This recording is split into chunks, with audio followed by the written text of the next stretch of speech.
This is the video for Razorfen Downs, but I'm big dumb and did not realize my microphone was muted for the first hour of that recording.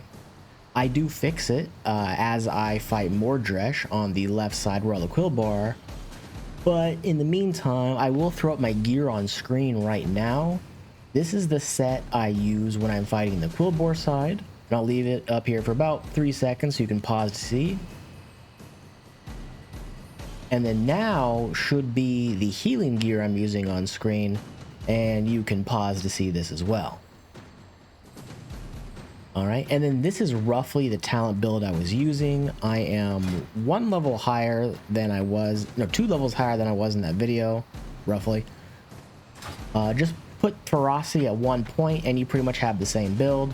I have 5 in endurance, 2 in improved, 3 in thick hide, 2 in pathfinding, 3 in unleashed fury, 2 in improved menpeth, and then I had 1 in ferocity, 0 in marksmanship. Survival, I have 5 deflection, 5 improved wing clip, 1 deterrence, 2 survivalist because I just like the extra health, 2 in clever traps, and 2 improved feign death, and that's my build. Alrighty, this is Razorfen Downs. Now this is Dumb George here doing an outside recording, watching my own footage back because I forgot to record the audio for the first hour of this dungeon. So none of my mouth movements will be synced in my camera unless I figure out how to do this, which I probably won't. I'm not the best at video editing. So we will start with the Quillbore side over here. And the first few pulls are rather easy. They are only level 34. This is another one of those dungeons where you're intended to run part of it and then come back a little later when you're stronger to run the other half of it, just like the other Razorfen Down. That's why this left side is so much easier than the right side. It's just because it's technically 2 dungeons in 1, if you think about it, for how long each part is.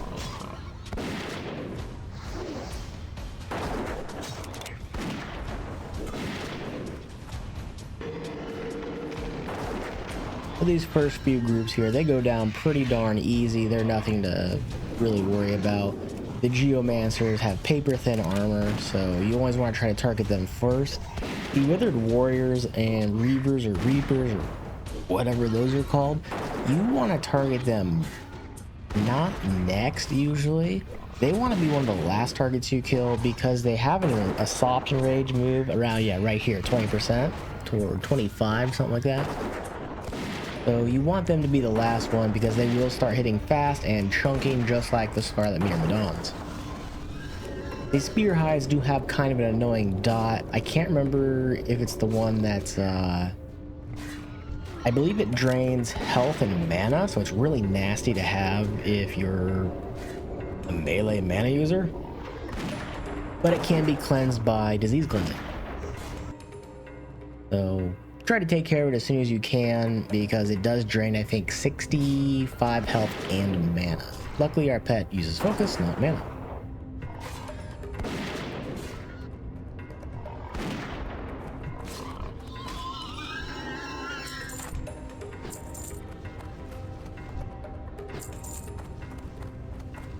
Up next we have a bunch of Battle Boar pulls. These are one of the easier pulls in the game because the Battle Boars are non-elites and I don't really think they have anything special about them. I don't think the Spear Hide commands them to attack anything in this version of the game. I want to say later versions of the game they mark a target and go attack it. I don't know if that's Wrath or something, but base game doesn't exactly have a ton of mechanics to it. So we just go ahead and DPS them down and it's no problem.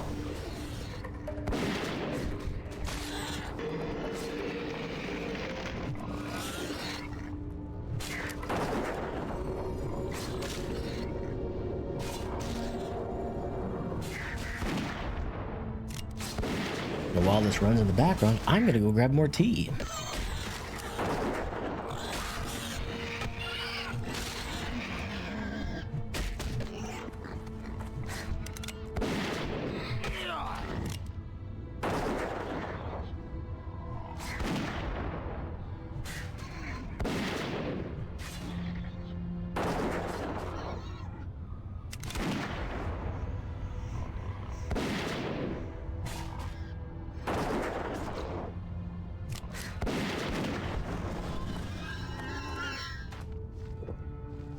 Now, I do try to edit out every single time I take a mana break, so you'll see my mana bar up there just jump from empty to full. I'm cutting that out. It takes like 20 seconds or whatever, and rather than make you wait here when I'm doing nothing, I just trim the footage. Now, I do actually do all these runs live on Twitch. That's why the YouTube videos are kind of staggered. It's one, I'm a really slow player, so I'm not the quickest at playing the game. Like, I did this run Sunday, and it's Thursday, and I'm only 46. And I got the 45 in this video. And I also did Cathedral after this video. But I haven't played all week, so yeah, I'm a slow player. So that's why my Twitch and YouTubes are kind of slow, just because I don't play a ton. But if you do want to see it live, hey, it's live. Go check it out. My Twitch is going to be in the YouTube description. I don't stream a ton. But typically it's around 6 or 7 Central Standard Time, if I do.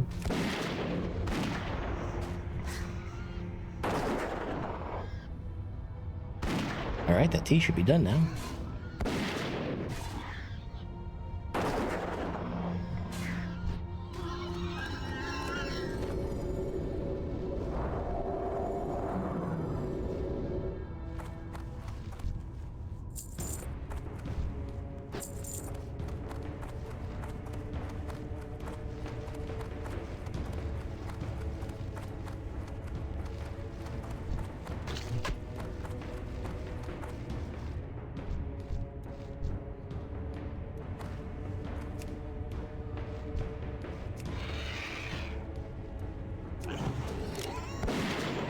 And then we have another big battle boar pull, and... or I guess I should call them withered battle boars and bat horde. Is that called a battle boar battle boar horde? I can't even say it. That's a tongue twister, battle boar horde. Oh, that's 10 times fast. Once again, very easy pull just because there are a whole bunch of non-elites. Now, this room here is actually where you get the end portion of the escort quest, and it's several waves of, I want to say 3, 4, maybe even 5 enemies sometimes, and then the boss appears in the last wave. I do actually attempt this quest, but I'm not going to spoil how it turns out, but let's just say there are a lot of enemies.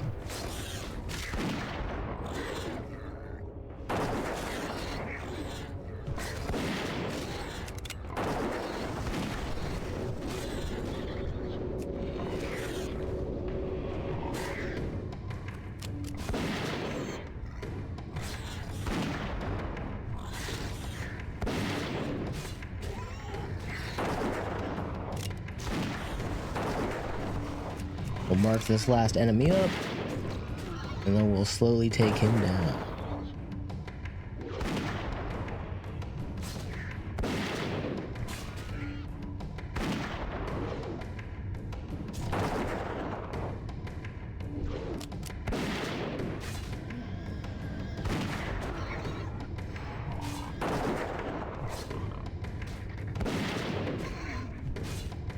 Nice juicy crit at the end there, 339. Which could be probably up to 400 if I had full DPS gear, but I am using my half intellect, half agility set.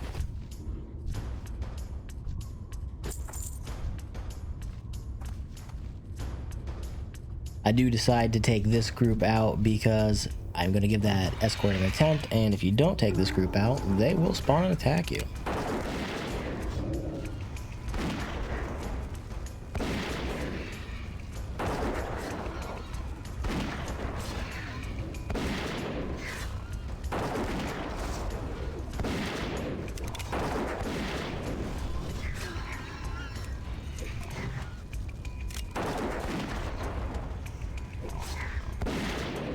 And once again, we followed that rule of taking out the Geomancer first because, well, you need to.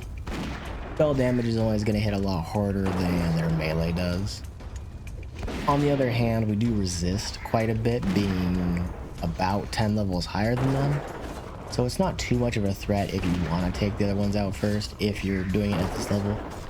If you're doing RFD kind of at level, let's say 42, as a solo player, I think it should be doable. You would just have to have a healing set like I do and mana potions and you should be fine. Maybe even along with the healing set, like for example the green lens I'm mousing over right now, have some high intellect gear to go along with it just so you could stretch your mana a little bit longer in fights with mana potions.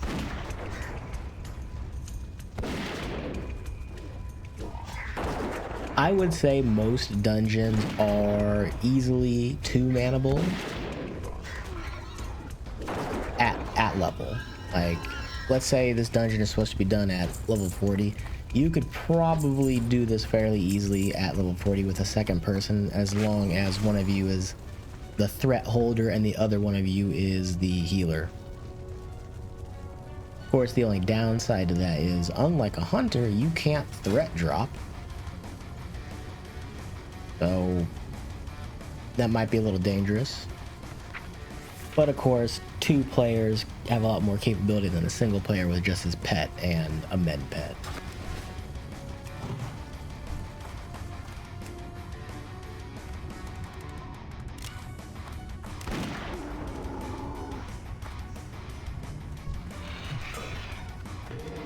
This is kind of a bigger pull here. We do have 4 enemies.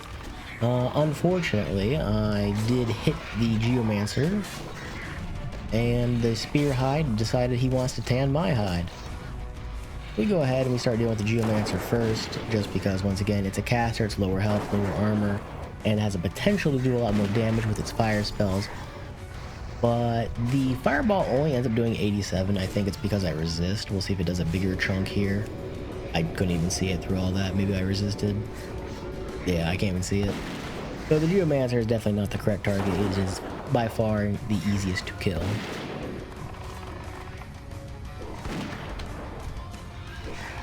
Or I should say easy to deal with.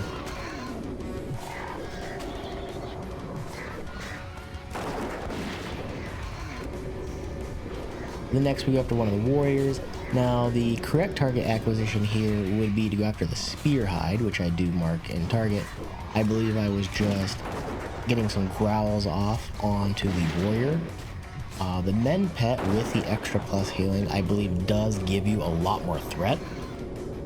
I don't know how much more threat it gives you per healing. Maybe it's just a metric based on how much you heal in regards to the percentage of the health that you're healing.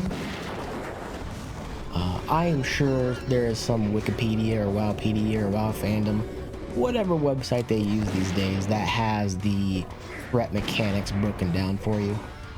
If you're ever wondering why I used a lot of spirit gear in my earlier levels, and I'm trying to transition out of spirit gear now in my higher levels, that is because spirit, pound for pound, is stronger at lower levels and a lot weaker at higher levels. At higher levels, you're gaining, I want to say something like maybe 3 mana per 5 seconds out of 10 to 15 spirit. Well, at a lower level, that 3 was closer to a 5. And also at lower level, your spells are cheaper, so that 5 is a lot more valuable than the 3 at this level. Something 5 is greater than 3, of course. But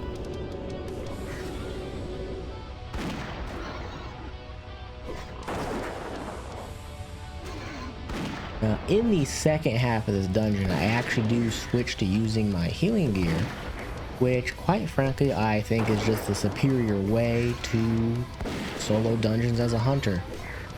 Of course, higher damage, meaning the targets have less uptime on your pet, is nice. The mobs do hit fairly hard, and your pet might not just survive long enough to let you deal that damage. So I take the slower approach and the safer line too. If I was playing this on Era and not hardcore, I would probably be using a just full DPS set and then maybe have a healing set as a backup. Just because I do like to do the damage route of it, but it's a bit too risky in hardcore. So I do like to do a mix of gear in my regular DPS set.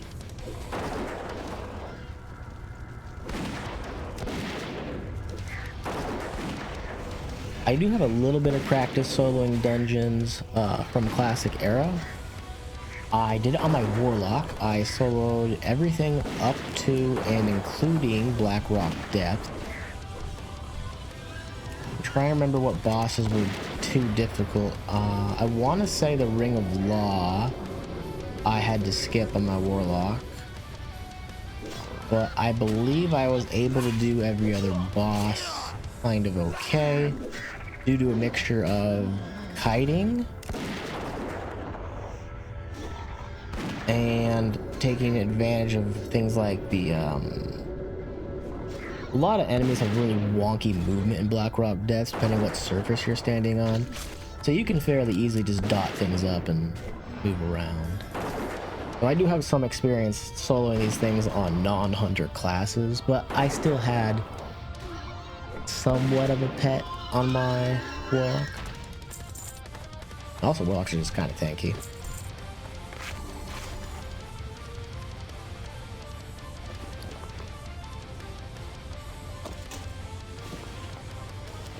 Now, a big advantage hunters have over any other class, of course, is Feign Death.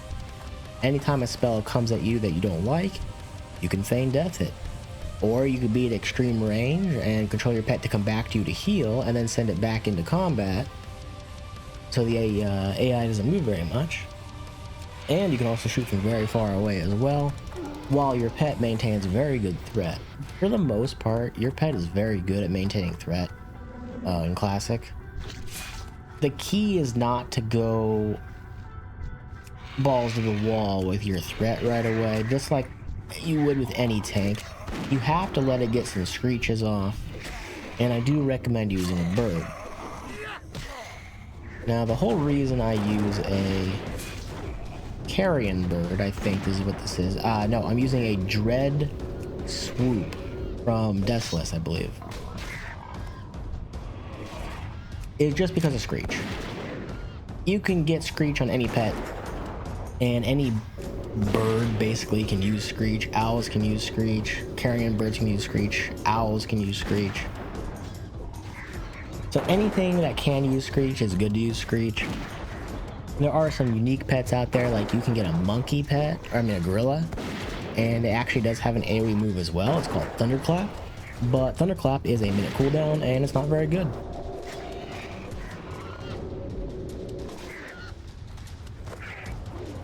Your other alternatives, of course, are a boar, which has a lot of initial threat right away due to charge. And you can combine charge with dash. You can make dash, you can put pet passive, you can slow your target. The pet comes back to you, you send it back in with charge. That's a really good way to use your boar battle pet. And the other probably better pet to use as well is a turtle, just because of Shell Shield takes 50% less damage.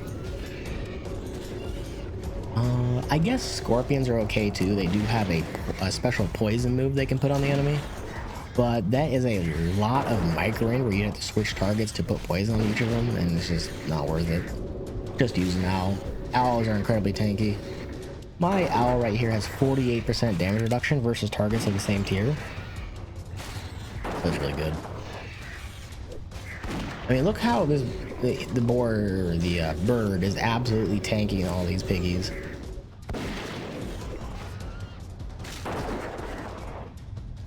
And I think I did cover this in an earlier video as well, but I'll go over it again just in case.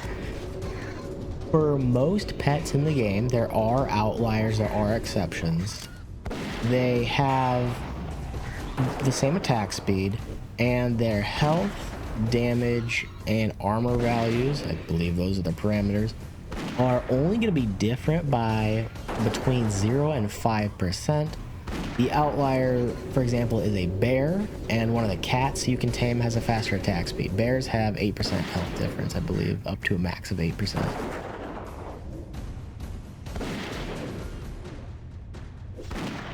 So, very much so, pick the pet you want, that you think is cool, because all of them do work, unless you're specifically doing what I'm doing in soloing dungeons. Also, I'm really dumb here in the background and I don't realize I'm out of range of my pet, and I was really confused why I wasn't being healed.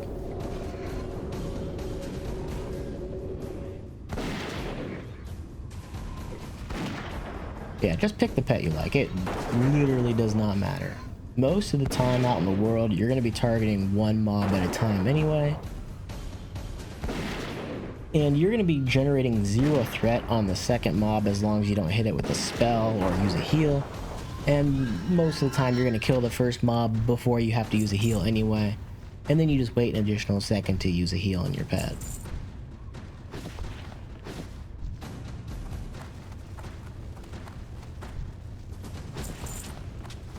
And there's a few different ways you can play Hunter. I do recommend going Beastmaster when you're first starting out. The extra armor on your pet is going to save your pet a lot of headache as you go on.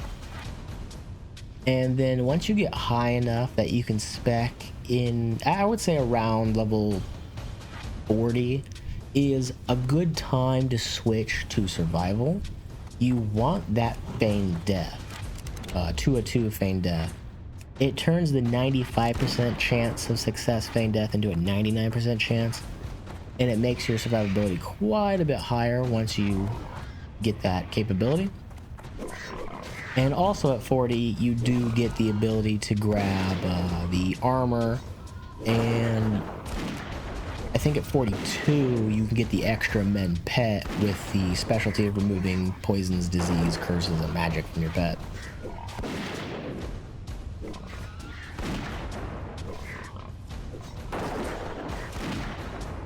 I would not go marksman as a hunter. You're gonna be ripping threat off your pet so fast with aim shot that you are gonna suffer a lot of deaths probably from it. Like on Era, I leveled a hunter with aim shot just because of like bigger chunk of damage, but my pet could not hold threat from me at all.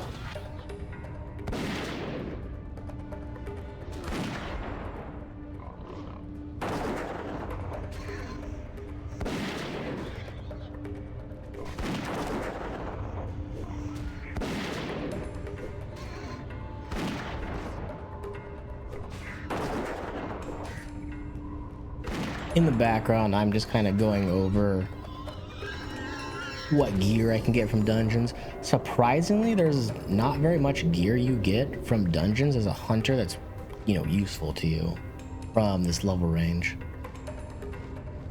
Like in this dungeon, for example, I think there's what, one piece of gear you get off Glutton, the flesh hide shoulders, which are on screen right now. I suppose if you're actually going a melee build, you want a lot of strength. I cannot remember for the life of me what the AP conversion ratio of strength is for hunters in the base game. I think for druids, for example, agility is 1-to-1, or it's close to that, 1-to-1 AP from agility, but strength is a 2-to-1 ratio while you're in cat form, I believe. Now at a lower level, agility is a lot better because, you know, it gives you a lot of crit at lower levels. But towards the middle ranks, you kind of want strength as a druid because it's just stronger and you just do more damage per hit and don't have to rely on criticals. At least that's what I did with my druid on Era. It felt pretty smooth. I used a lot of spirit and a lot of strength gear. Well, anyways, if you want to do a melee hunter build, you can. There's just not anything in your tree that's useful to you as a melee hunter. There's like improved wing clip, there's improved parry, but there is only what, one talent I think that improves your raptor and mongoose strike, and that's it. You don't get the what's it called, improved hunter's mark, where it gives you melee attack bonus until either Wrath or Burning Crusade. I cannot remember which one it is, but in the base game it just increases your range attack power and that's it. It does not affect your melee, I believe. And what I'm doing in the background right now is I'm improving my dagger skill with wing clip, and I'm spamming the rank 1 wing clip just because it's cheaper mana cost. Every time you hit with a move, no matter what it is, you have a chance to improve that weapon skills. Well, weapon skill. So if I'm using wing clip, it gives me a chance to improve wing clip with every wing clip I do, along with hitting it with a melee attack and or raptor strike.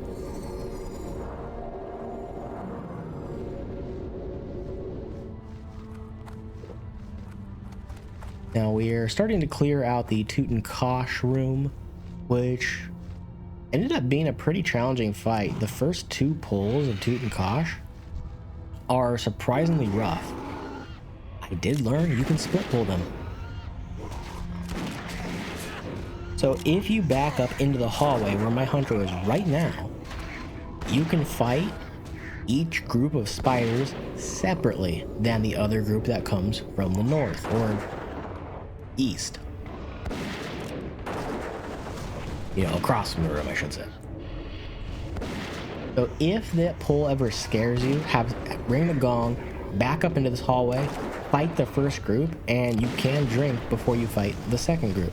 And the same thing happens with the 4 elites that spawn. You can fight the 2 in this hallway, and the other 2 will only run to where that pig is in the background right now, that solo pig standing next to the fire. That's exactly where they stand, so you can pull those separately as well.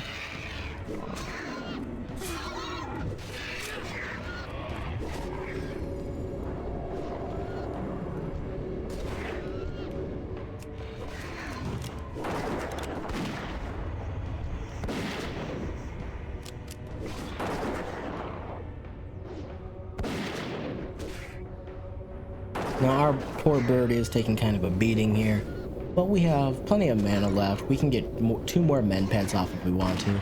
Now the neat thing about men pet is channeled moves are not considered casting after you cast the first channel, if that makes sense. So as soon as I start channeling the spell, it no longer considers me casting at that point. So as soon as the men pet ends, I have hit the 5 seconds that it's required for me to regenerate my mana. And that's why you will often see me mouse over my mana bar to check what my mana level is. I know I could turn this on, but I like leaving it off because I don't like the numbers on there when I'm not mousing over it. It's just a personal preference.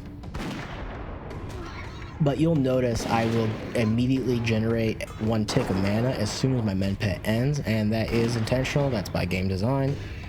Channeled spells only have a quote-unquote cast as soon as you start the channel. So that's something you can take use of if you have any channeled spells.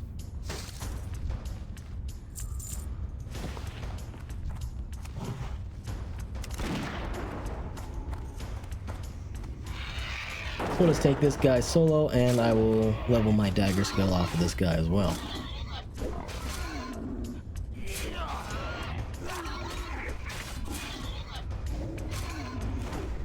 And once again, we are a spellbook hero, clicking from my spellbook, the way the game, you know, should be played. There you go, that's a challenge for you out there. The true hardcore version of the game. Play a paladin, but you have to click all your spells from the book, just like you're reading from a librum. Yeah, I don't think anybody wants to do that.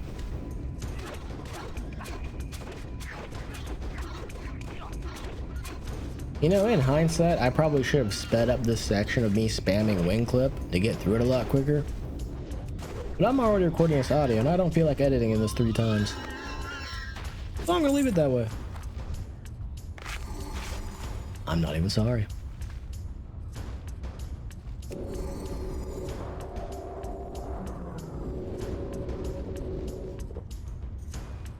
Now over here, I want to try to pull the one on the right separately than the others. I don't know if they are social aggro or not. It is close enough to be social aggroed, so I go ahead and shoot it without putting down a trap, which was silly of me. And lo and behold, it actually does social pull everything, and even including the one in the background, which doesn't look like it is, but it is.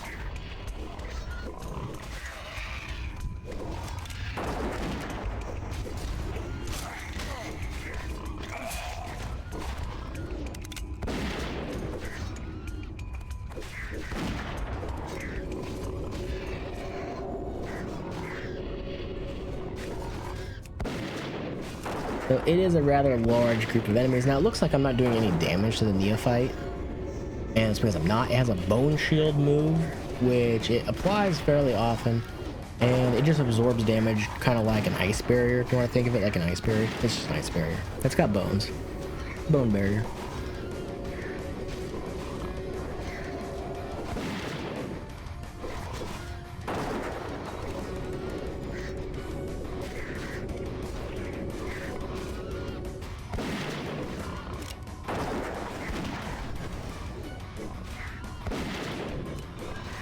There we go, the neophyte finally dies, and then we're worried about this Reaver and two quill guards.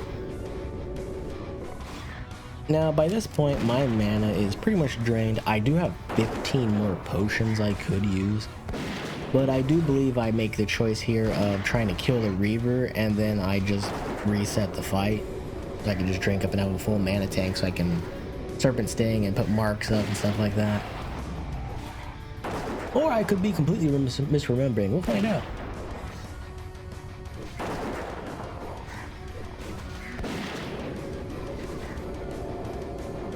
You might be wondering, Don George, didn't you just record this? No, this is like 4 or 5 days later. Earlier in this week, I edited the Nomergon video. I edited the Armory, Cathedral, and this one. So I've edited 4 videos this week, which will be coming out staggered on my current, I think, Friday, Tuesday release schedule. If I don't remember a few things while I'm narrating this, that's why. Yeah, and right here is where I think my pet dies and I have to just feign death. Yeah, there we go. I could have actually saved my pet by downranking the heal and using, I think, rank 4 men pet. But I did not do that. And also, alternatively, I could have, like I said, I could have used a potion to do it instead, and I could have continued the fight. But I'm broke. I mean, I do have like 50 gold on the ult I sent, just in case I died. Because let's face it, I'm surprised I'm alive at this point. I play kind of very messy sometimes, and I click my spells. But I'm usually very calm, so that's usually why I'm able to get through these things. It's just I'm calm and I'm patient. So there's hopefully not a ton of panic. Although I still do have some panic.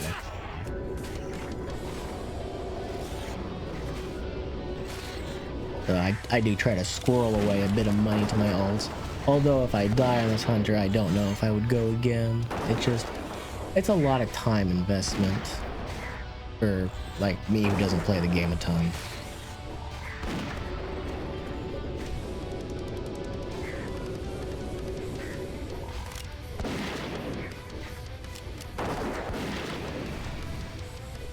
Now, to anybody still at this part of the video, I do have a question for you. If I did end up dying in hardcore, would you guys be interested in me continuing to do this on Era? I would still apply the hardcore rule, such as like not dying during the dungeon. If I die during the dungeon, I would consider it a fail and restart the whole dungeon. But next up on my chopping block is Ultimate and Zul'Farrak. Little spoiler, I've already done Cathedral. So those would be next. But I would like to finish this series out until BRD. But let me know your thoughts on that. If I end up dying during this challenge, would anybody care if I went to Era and continued it, just using the hardcore rule set? I will try not to. I will remain alive and healthy.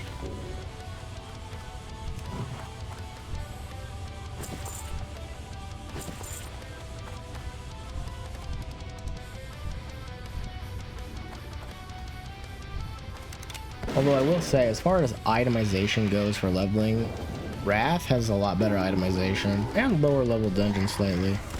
Because I believe the end boss here in Wrath is 37. But it's so nice to play Wrath, and all this stuff has spell power on the lower end gear. Like, oh my goodness, it's so nice. Although there is the charm of just regular classic, where every class pretty much makes no sense. You can kind of do what you want. So that's always nice. Although, spell power is dope.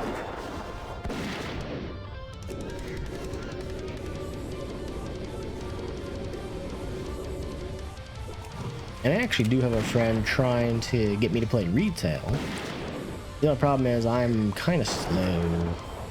And a lot of the fights in Mythic Plus dungeons are really quick, and a lot is going on, and I just get lost.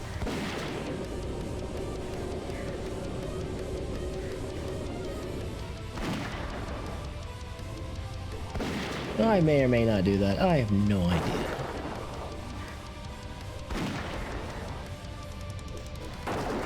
Unfortunately, none of my friends want to play hardcore with me.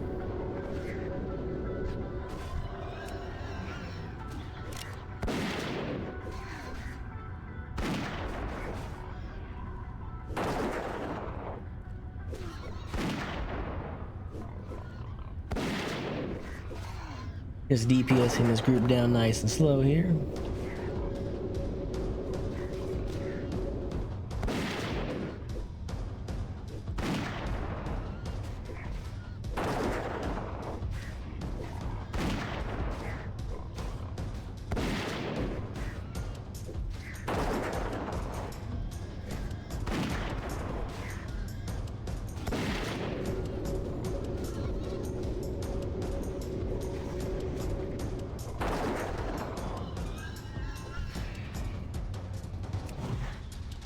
I do think this is probably one of the most mob-dense dungeons there are. Aside from Blackrock Depths, we don't count that place. That place is a massive, like, 3-part dungeon.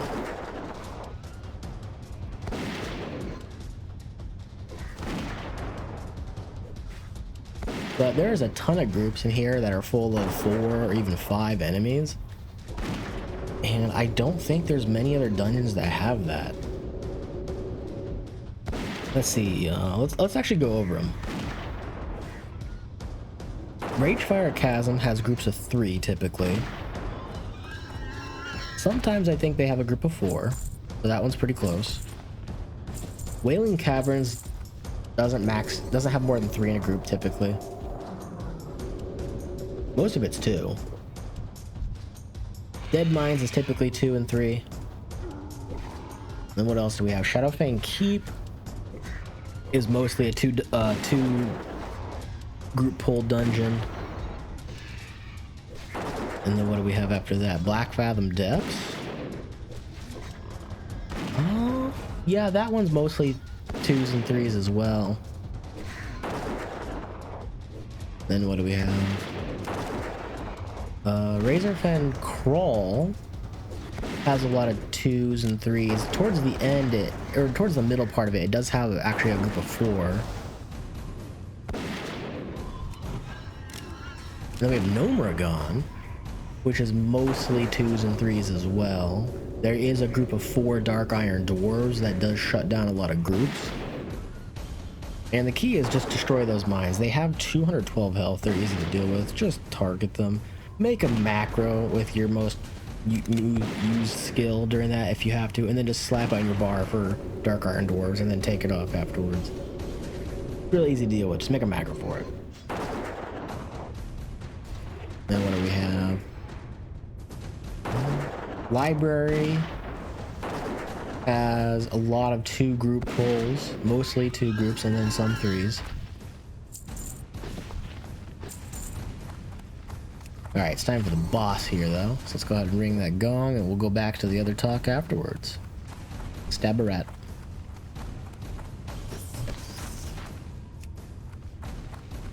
So this is the part I was talking about here where I could have moved into that hallway to avoid that pull that's coming from my left over there. Because as you see, they stopped for a moment and then went into my bird. If you have fought them in that hallway, you can really delay fighting the other part of the group. I have not actually tested that theory, but it should come out to be true. Because it works with the next group. And if it works with the next group, it should work with this group. It's entirely possible as well that the 2 that spawn in the middle link the 2 packs. So if you avoid that those two right there, then you avoid pulling both packs as well. Now my bird is actually getting the absolute crap kicked out of it. They're only doing 25s, but when there's, you know, 10, 12 guys doing 25, it really adds up to some heavy hitting damage. So I actually swapped to my healing dagger and my healing orb mid-fight so I can get just a little bit more healing out. It's only 25, but it's enough. I end up using a grenade here to stop some of the damage that's coming in. Now, there are two enemies that come on to me. I do manage to save my bird barely by disengaging. I don't have to use my feign death because I'm trying to save my feign death. I end up using an advanced target dummy to pull a lot of the threat off my pet, but my bird ended ripping the threat right back to itself due to the screech and it already having a very high value of threat on every target. But the target dummy will I don't remember what the move is called for it. It does like a challenging shout every so often or something like that that forces targets to attack it again. So it'll do that every 3 to 5 seconds. I don't remember what the pulse is for it. You can check on Wowhead. I believe somebody has it mapped out there. And by using those two objects, I end up saving my pet. Now what I don't notice is I actually do have my high explosive bomb back already, and I could use them again here, but by now there's so few enemies left alive that it's no longer an issue, and we can just keep DPSing down while doing my regular healing, and even throwing out multi-shots as well.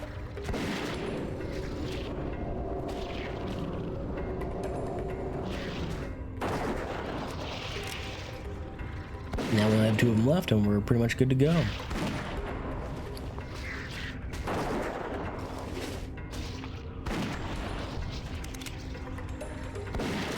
And that's honestly one of the hardest pulls in the whole dungeon. There's 2 more pulls that are harder than it. It's the next pull and the pull at the very end of the dungeon, right before the big bad boss, Amnennar the Coldbringer.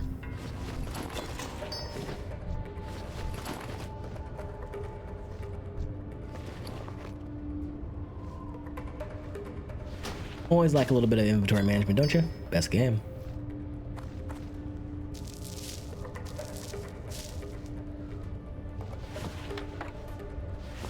I really should have edited that out. My bad. Alright, full health, full mana. We ring the gong, and here's what I'm talking about. We have the trap back here. And I run towards them so I can start fighting them because I believe I can separate the pull. And if we look in the background right there, they walk up to where that fire is and they stop moving. So this pull is entirely possible to pull separately. So if you are struggling on this in your regular RFE dungeon groups, like you're scared of this pull and you don't want to do the boss because of this pull, here you go. You can pull this group without pulling the other group, and you can see them on my mini map there that they're not moving because I do track undead. Now, the annoying thing about Tomb Reavers is the net they throw out works exactly like the net the Mechanostriders drop in Gnomeregan. They will net the target, which I don't know if it clears the threat or it makes the Tomb Reaver have a different threat target priority where it immediately goes to the second highest threat and then just drops the threat of the first target a little bit. I don't believe it's a threat reset, but I do believe it's a massive threat drop.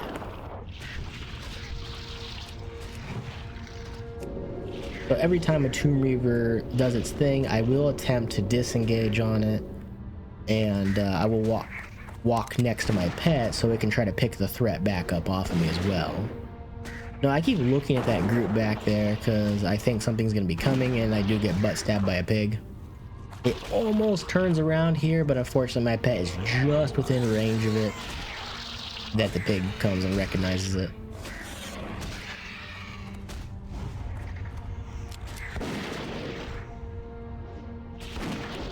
Now this is completely off topic, but that guy in my guild chat right now is only leveling by killing goblins.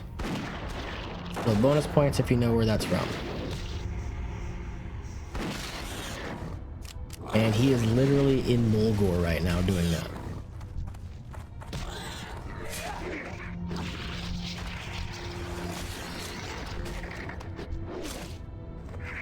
So we end up taking out that group fairly easily, just because we separated the pull. If I had to do that pull where it was all 4 of them, I would never be able to do that pull, purely because I just don't have enough health to tank the mobs while my pet is netted. And 2, I guess I maybe could do it by kiting them all the way back to the entrance of the dungeon, but there is, I think, 2 more groups I would have to clear before I would attempt that. And then they could also net me as well. So they could net both me and my pet, and aggro would be all over the place. It would make no sense. So, luckily, you can split a lot of pulls in this game that you don't think you can split by just clever positioning. Now, this might be me just talking out of my butt here, but I do believe mobs have a higher radial in front of them and a less radial in back of them, or radius, whatever you want to call it, for split pulling. So if 2 mobs have their backs to each other, I think they have less aggro radius than if they're facing each other. I'm not sure on that one. That's kind of my experience with it. I get a feeling like it should be correct, but I could just be talking out my butt and have no idea what I'm talking about. It's a little bit column A, column B.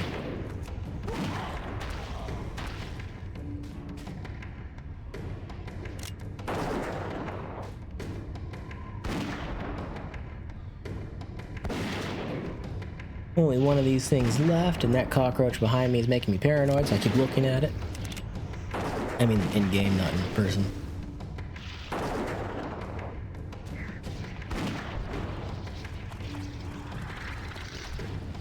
And I stabbed that one. Die, cockroach. I don't know why cockroaches are listed as an enemy unit in the game, and I don't know why they don't fix it. All they have to do is go into its typing and change its tag on it, or however they do it in their code. But it should be literally like a less than 8 letters to fix it. We ring the bell for Tuten'Kash. Here comes the big boy.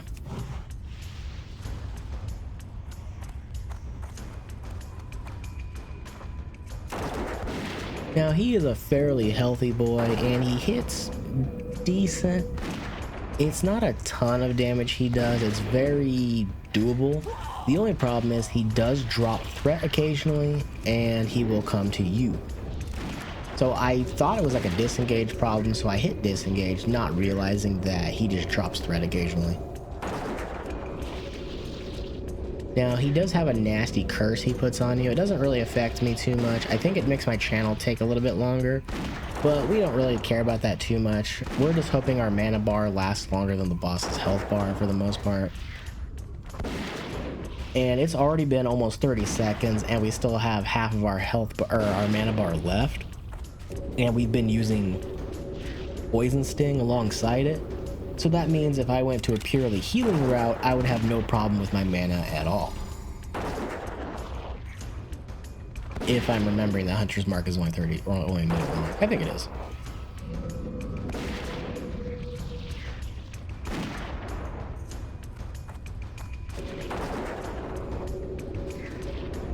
So there we go. It just netted my pet and came straight to me. That is the threat drop mechanic on that this boss has, and if you're a tank, just save your growl or taunt for it and you should be good to go. Or in the case of a paladin, save your bubble for it. Sadly, paladins do get kind of hosed in vanilla. They do not have a taunt. I think it was intended for them not to have a taunt because they wanted paladins to play differently, but it ended up screwing paladins over quite a bit later on.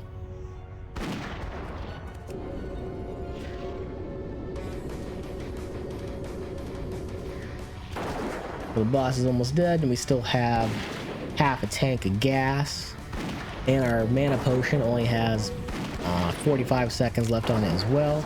So all in all, it's going off pretty well.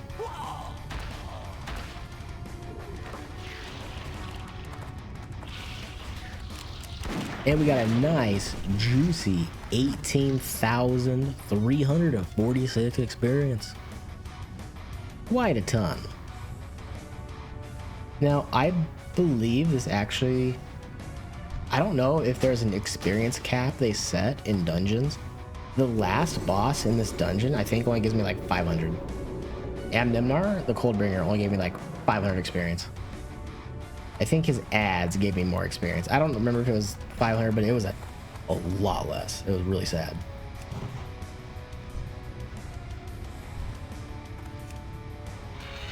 But now we only have a few more pulls before we get to Bella Lizdraz. I think that's his name. And a little bit extra before we get to Mordresh. Now, the unfortunate downside to Mordresh is when you fight him, you have to fight all his skeletons. The easiest way to do that is you tag the boss, which will aggro all the skeletons at once. If you hit the skeletons, they have a very slow, like, chain social aggro that will go down the list, and eventually the boss will attack you as well. So it's kind of weird to do it. So the easiest way is just tag the boss and then have your AoE guys do AoE. But I'll explain about that a little bit more when we get to him. Because I do have, I think, 2 attempts on him. Hunter privilege.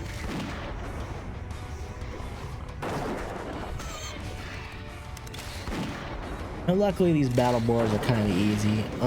I do think they could probably make these battle boar horrors the elites, and it would be okay still. Give them a bit more health, maybe 800 more health, hit a little bit harder. It would add a little bit more flavor to the left side of the dungeon.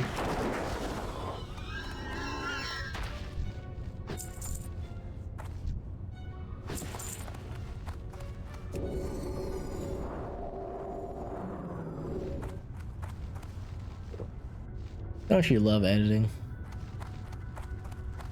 20 seconds of drinking mana gone.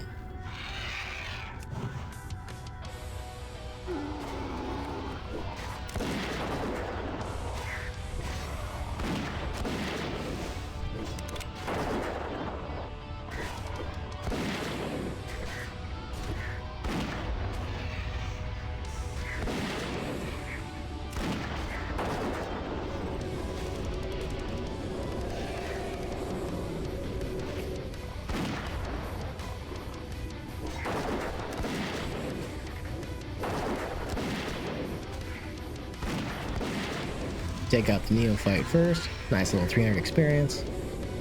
And I believe Mordresh has enough experience to get us to the next level once we get to him. Now, something I don't think I explained in the later part of this video is I really wanted to level before I got to Glutton because I wanted all the experience that I get from Glutton to go to my pet instead of like me going past cap a little bit, you know what I mean? Because our pet right now has Frost Resistance 2, and we want Frost Resistance 3 before we fight the boss.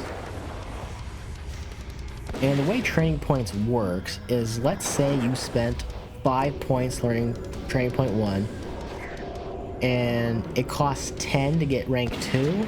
It actually only costs 5 to get rank 2 if you've already have rank 1. Because it takes the earlier points you have and just subtracts it from what you currently need. So if you have the first 2, that's a total of 10 points still that you've spent. And the next rank is 20, it will cost you 10.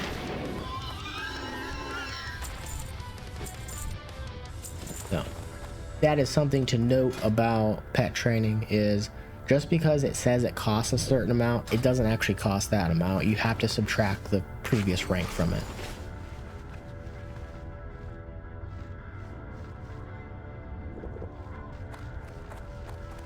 So we only have, I think, one more group here to clear, and then we're good to go to fight Mordresh. And then I'll be done narrating at that point, because after the first attempt at Mordresh, I discover something's wrong and I fix my microphone. Yay! And I even explain why my microphone was not working. So I will let the George in the past explain that. Because I've been talking for pretty much a solid hour now, and my throat is getting tired.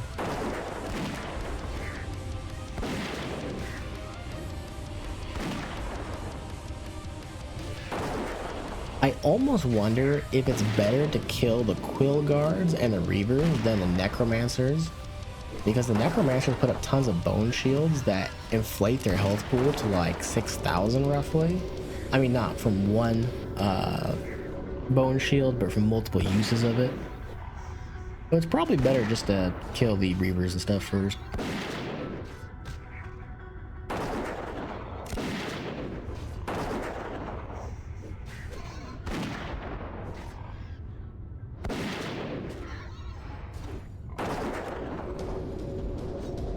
There we go, we're chunking down this guy, dealing with him nice and easy.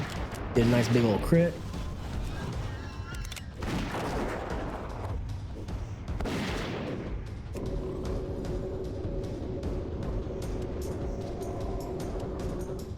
And there's that men pet threat coming in.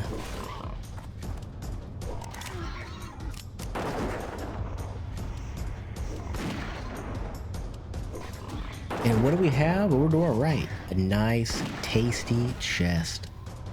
You bet we're gonna open that.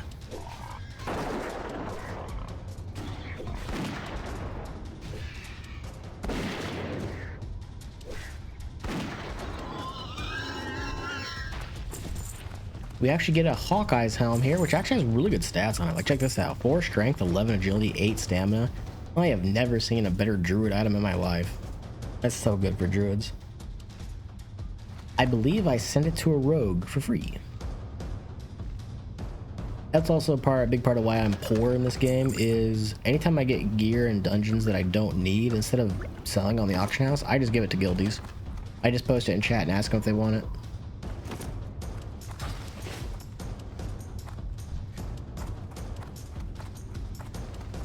So yep, here's the little skeletons here, and you're gonna see what happens. I did explain they kind of come in a chain pull if you attack the skeletons first.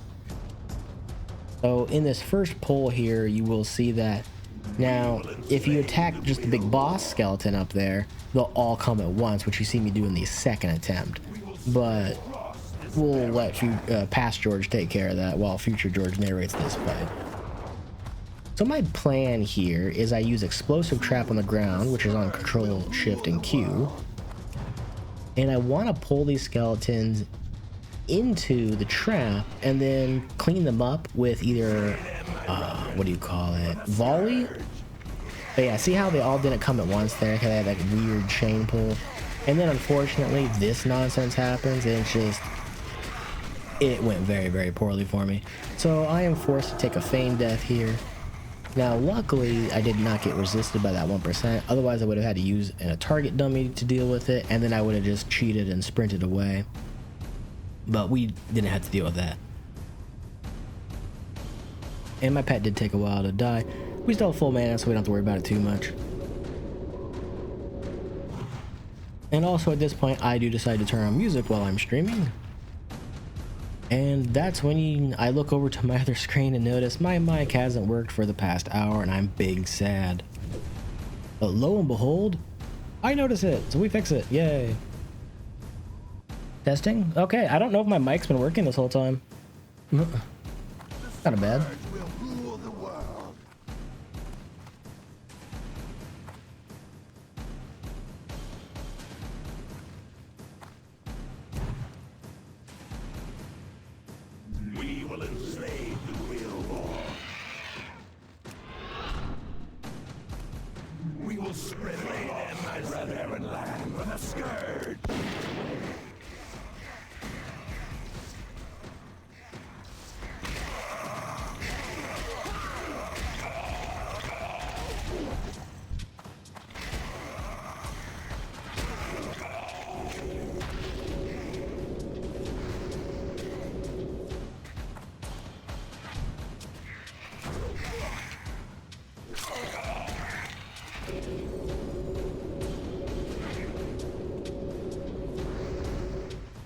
Okay, I'm so glad I'm out of the range of that crap.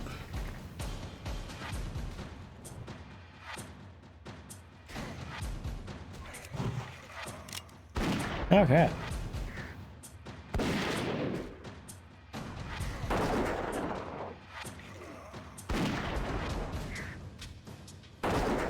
I got my heart going a little bit with all those skeletons. That's so nerve-wracking.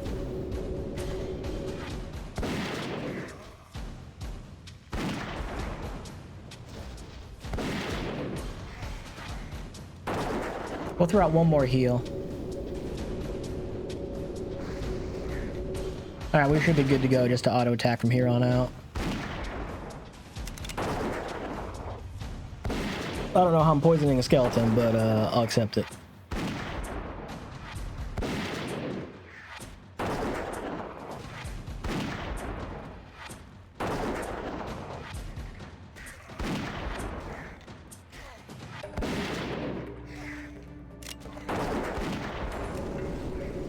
We'll throw out a heal here because when he dies, my mana should go back to full. Yeah.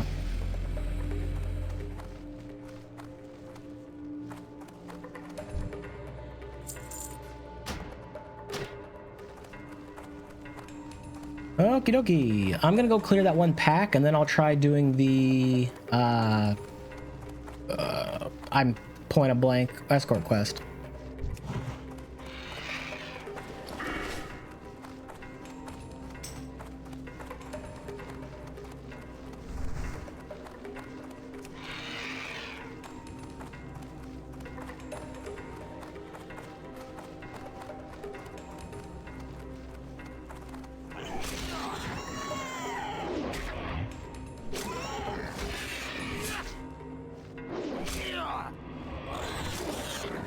Alright, we'll just melee attack this one for a second.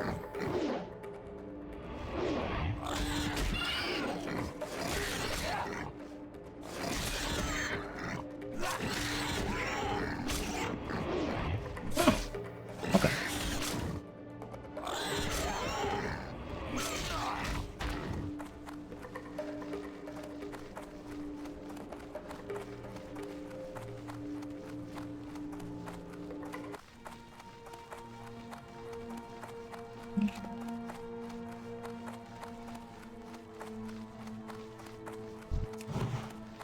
This is a rather large pull, isn't it?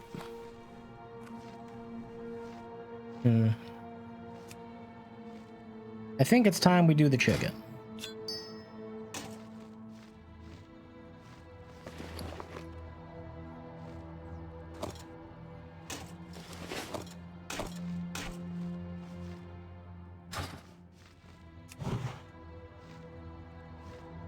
Wait 15 seconds for the chicken here. That's actually very convenient timing.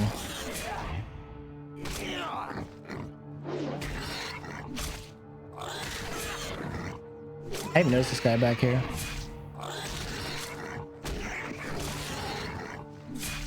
Our dagger skill's 179 at least now, so it's getting up there.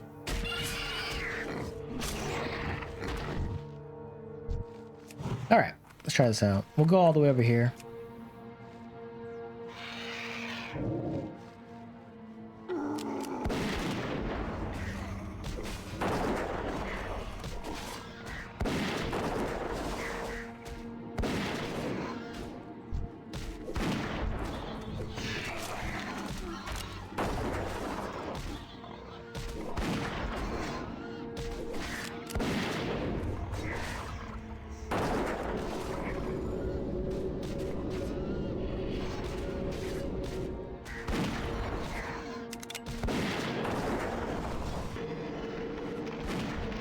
Lovely jubbly. We'll pull this back here. There we go.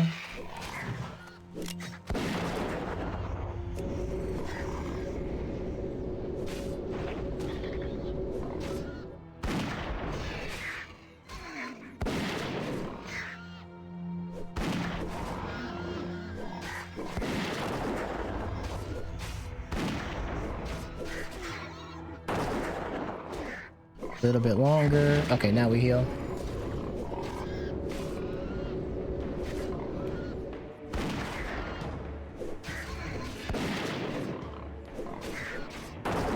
Alright, now we attack this one.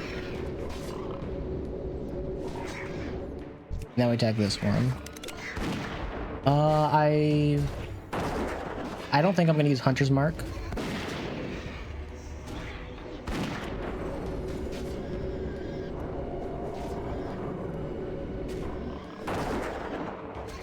Hopefully our next heal doesn't aggro this one. We'll wait till 600 health again.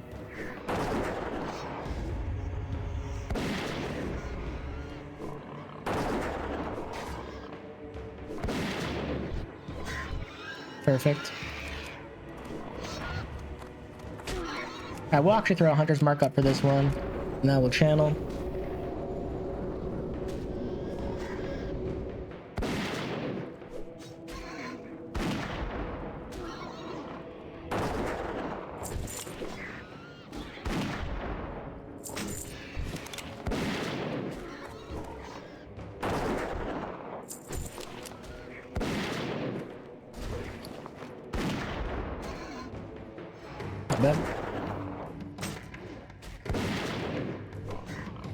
Why do I have blasting powder with me? Oops. I don't need this fused wiring, I don't think. We'll just get rid of that fused wiring. We don't care about it. I think everything's clear now. Are these respawns? No, those are just ones I skipped. Okay.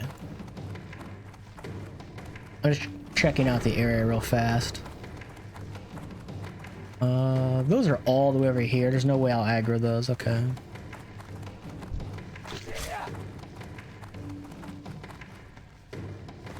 And while we're running, we'll go through my bags and toss some trash. We don't need this gyro. We can get rid of it. We can always make more of those.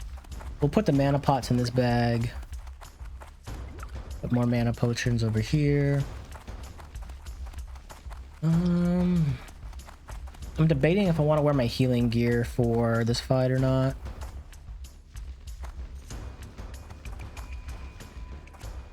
It might be nice to wear my healing gear for it, honestly.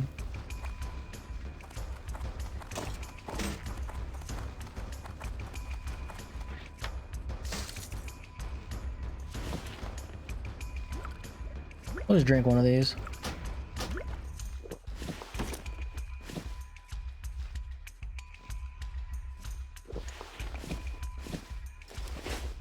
Okay, let's try this out.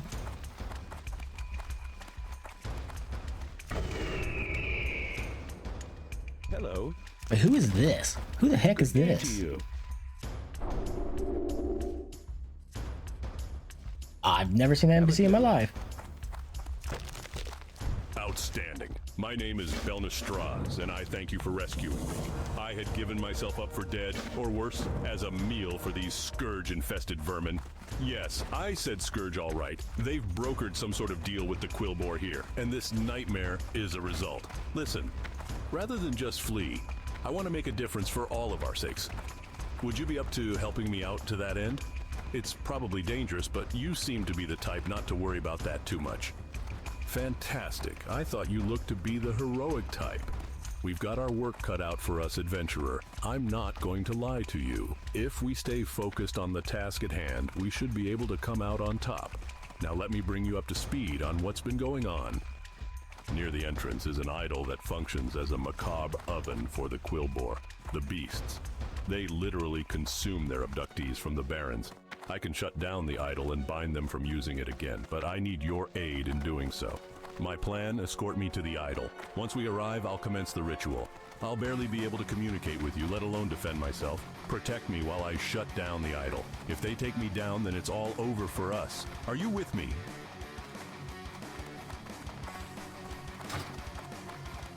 Yeah, let's try this out.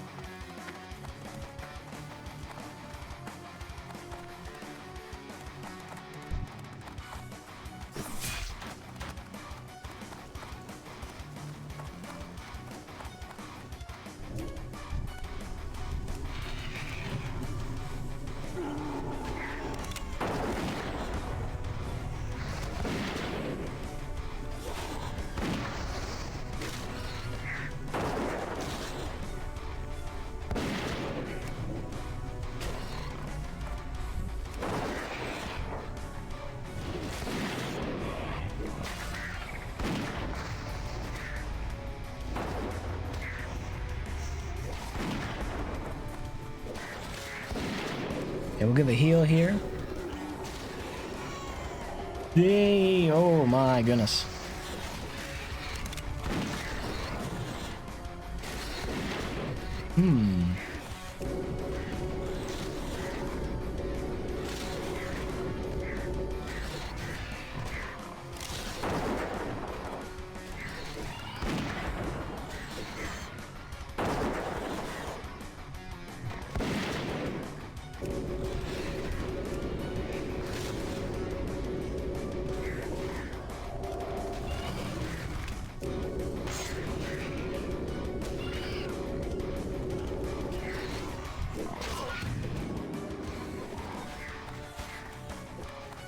Yeah, there's no way. There's no way.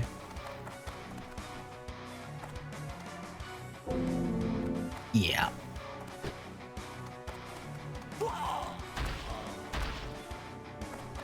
Well, we gave it a try, right? Oh, our pet's not dead. Nice. I'm curious if they stay there or not.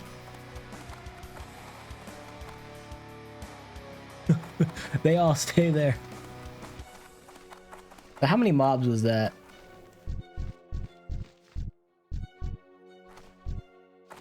Huh. Yeah, that's way too many.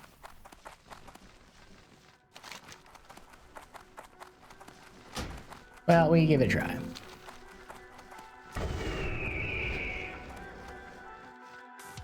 Alright, now for the undead side.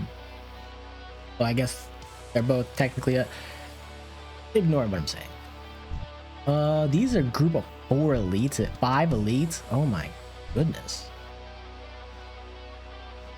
I might be too early for this place. That's a big pack, brother.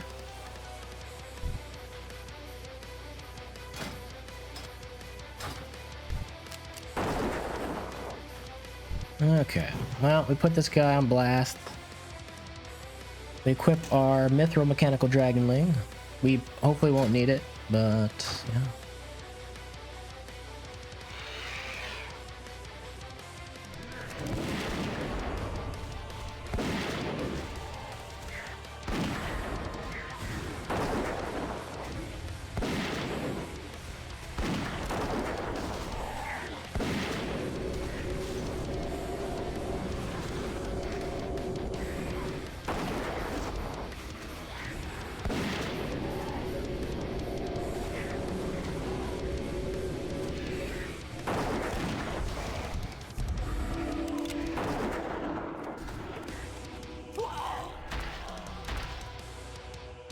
Okay, we killed one.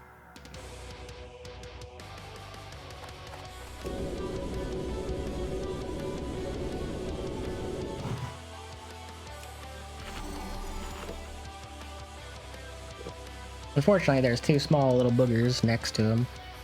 I'm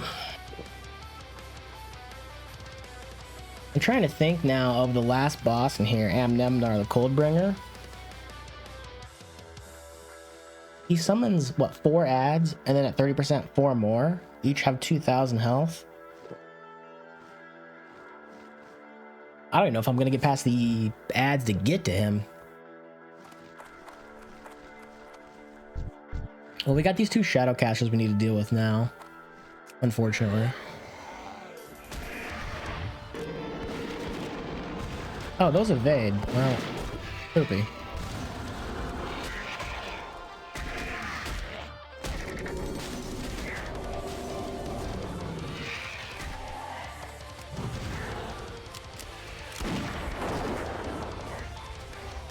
I think I just reset this real quick. We started that fight in bad footing, so we'll just reset that fight and then go back inside.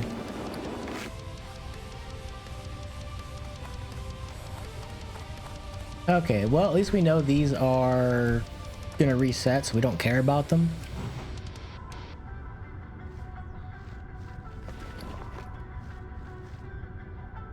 We'll just drink a baby mana potion right now, whatever.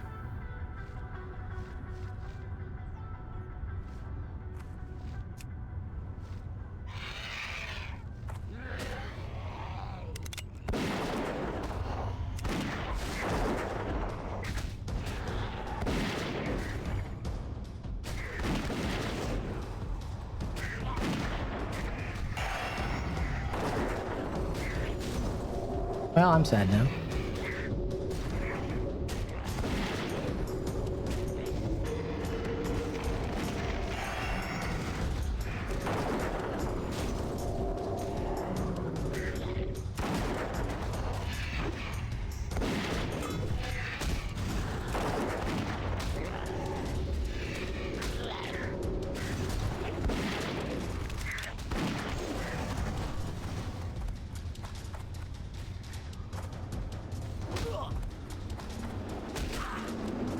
Well, we managed to kill one of them.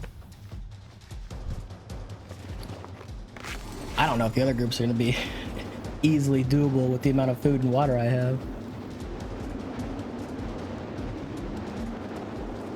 I want to get the Glutton.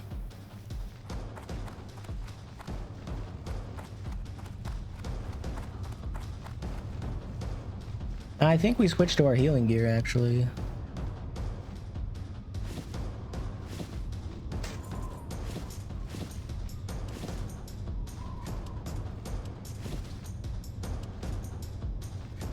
Yeah.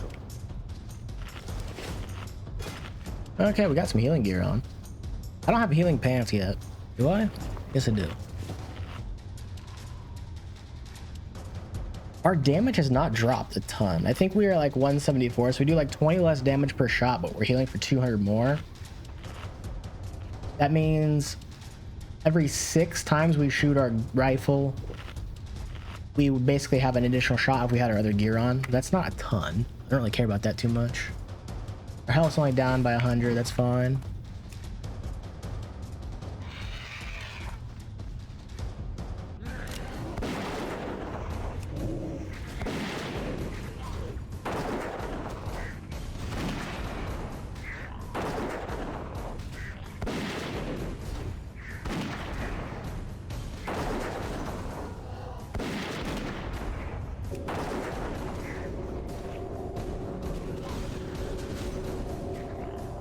Yeah, that extra healing is just super nice.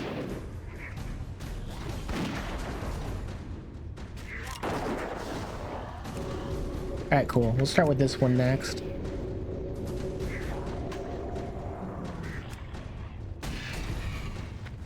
Okay, we'll start with this one next.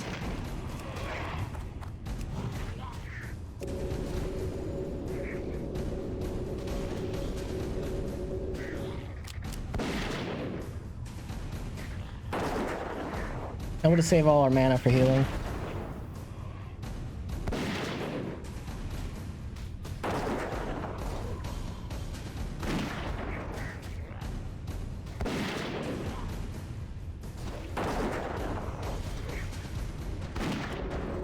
What do I get next for training anyway?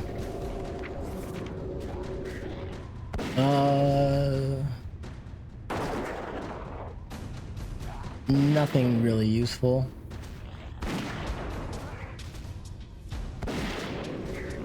$48, we get new aspect of the hawk, which is pretty nice because ours is oh, it's only 20 extra. That's not a ton.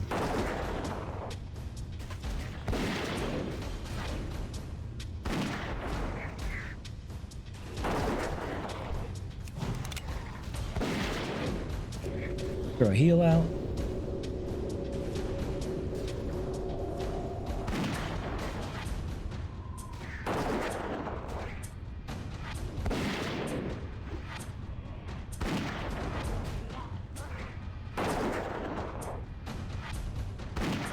Yeah, I like this healing set. Extra 200 healing doesn't sound like a ton, but it saves you basically 300 mana every 3 casts. Like every 3 casts, you just get a free cast of it, basically. That's instant.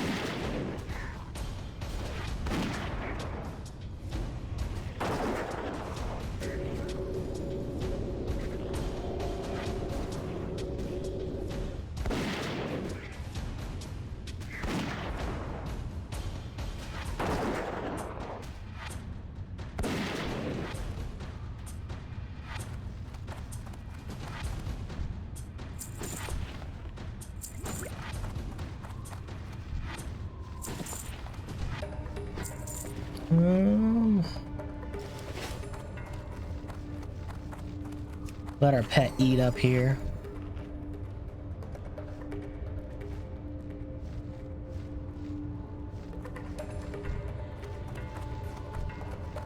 We can kill these pretty easily.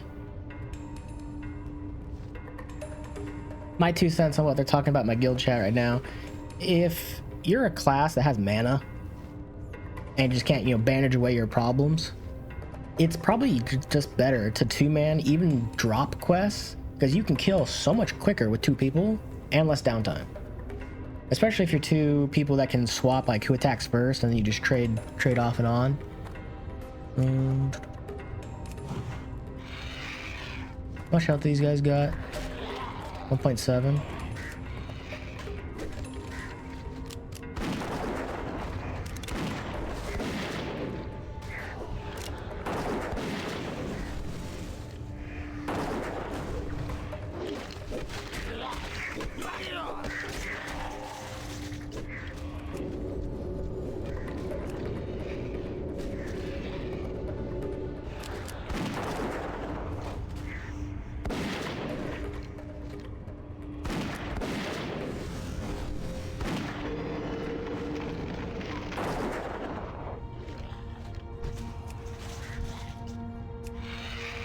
All right, perfect. Got it in the spot we wanted it to be.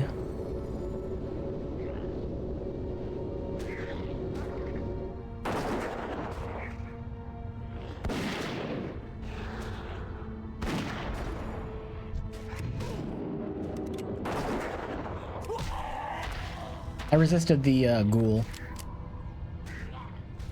That's a 1% chance to happen, by the way.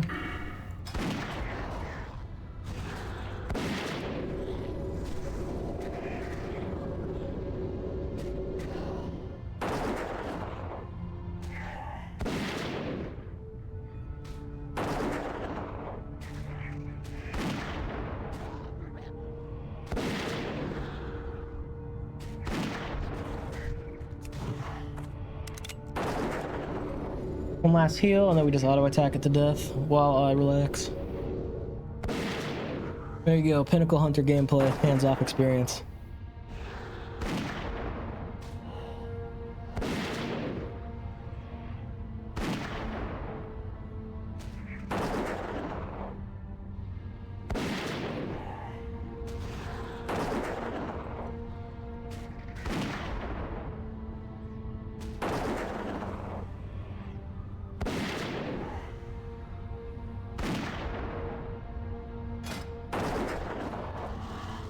Yeah, our pet's not going to level before a Glutton. That's kind of what I was hoping for. It's not going to happen.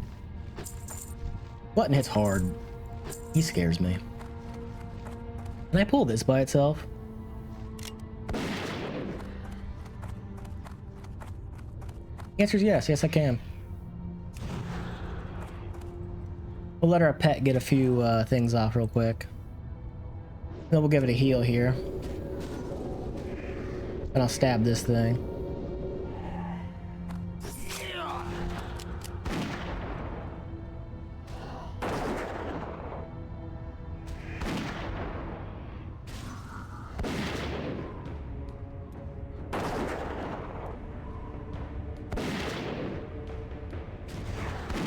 There we go. We're generating our mana pretty nicely. And then we can look at our inventory while that's happening.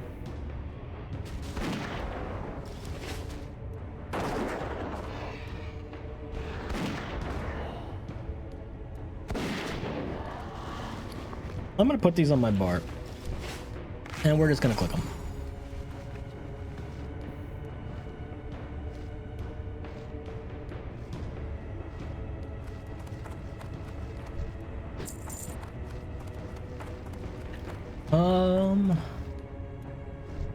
Group on the left is easier than the group on the right. We need to kill both anyway, because I'm pretty sure I'll pull these, so we'll just set you for an attack and go in.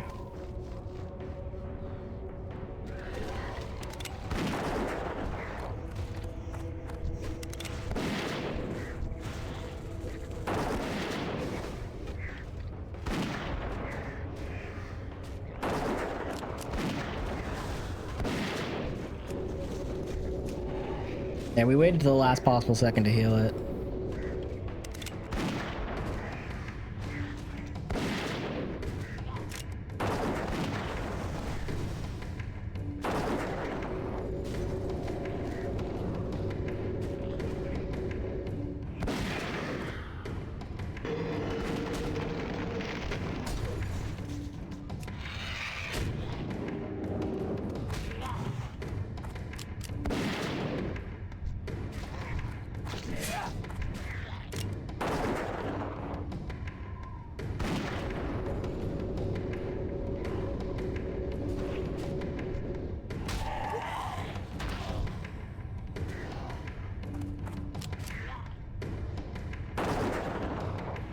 There we go.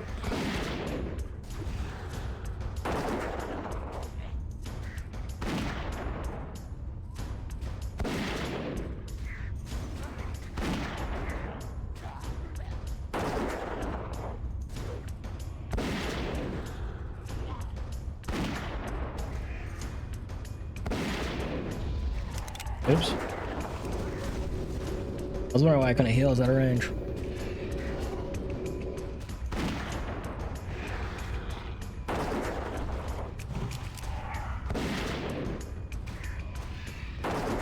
We'll give this thing one last heal, and then we'll just regen mana. If our pet levels before the end boss, if we get past Glutton, I'm going to treat my pet to frost resistance. I didn't really do arcane resistance. I got rank 1 of it. I don't think I should. In fact, I kind of think I should have 2 different birds. I want to have one bird with like frost, fire resistance. Then I want to have another bird that has like dark something.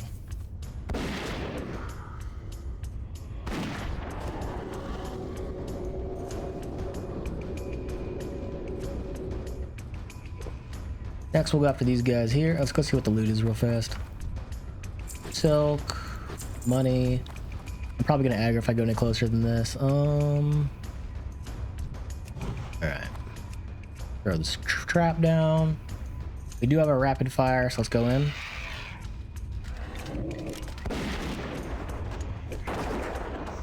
Hit this one. Hit this one. Very nice.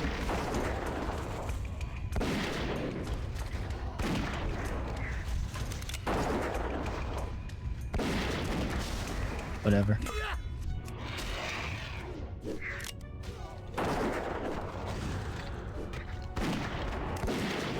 This should be on our pet now. We'll hit a 6 here. We'll feign death.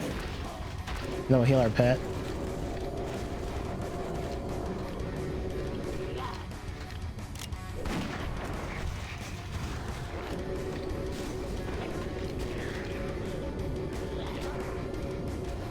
Alright, then we'll go back on this guy.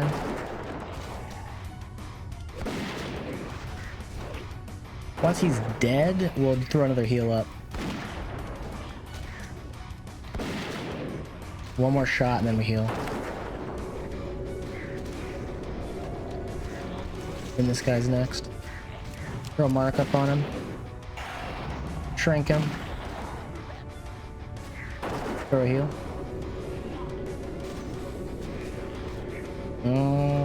That's fine. We'll ignore it for now.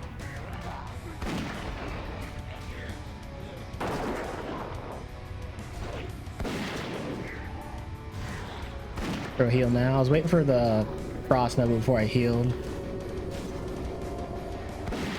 That's fine. We can have it on us for a second.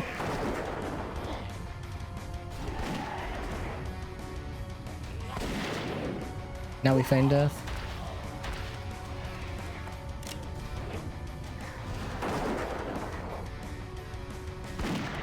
I kind of want to kill this before I throw another heal up.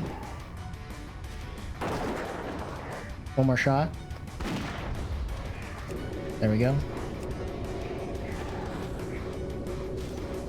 We have enough mana to put a mark up and a heal.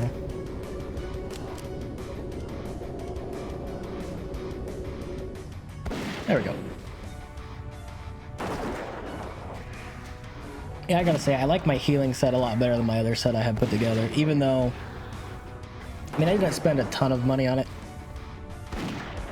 I was like, you know what, I want to try a healing set.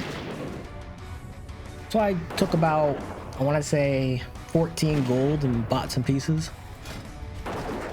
These I think I found on the ground.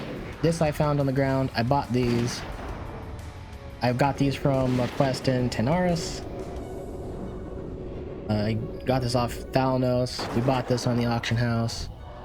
Bought this on the auction house. Bought this, of course. Bought the cloak. Got these from our attempt at Cathedral solo.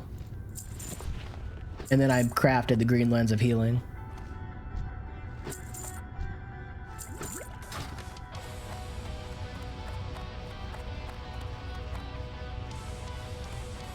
Okay. We'll put that mana potion over here. That's a lot of dudes. Once again, we'll just do the same thing. We'll go after this one first. We'll trap whoever comes to us.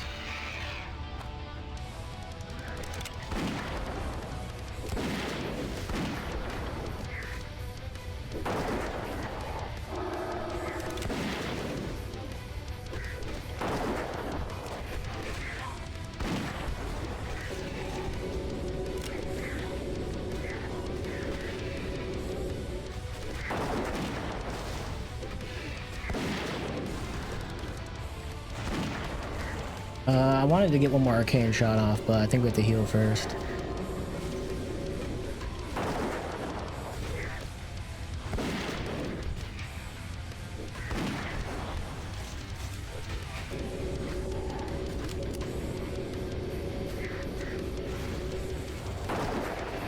Once we kill this guy, we'll lead him into my trap, which hopefully has enough time left on it.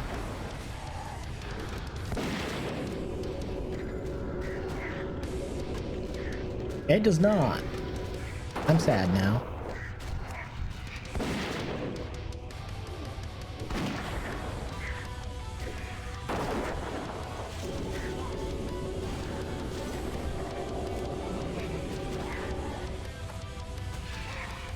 We'll wait a second before we start attacking. Kill that cockroach in the meantime.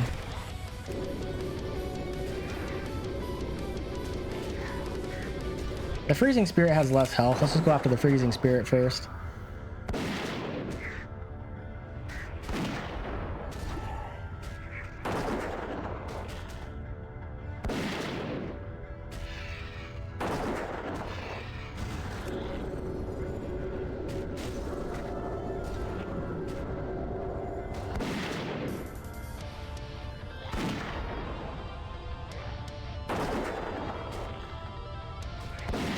One more heal.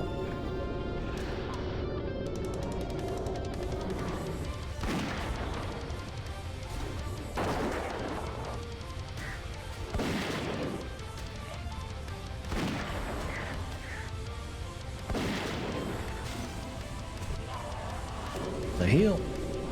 And then we can throw a mark on this one while auto attacking it.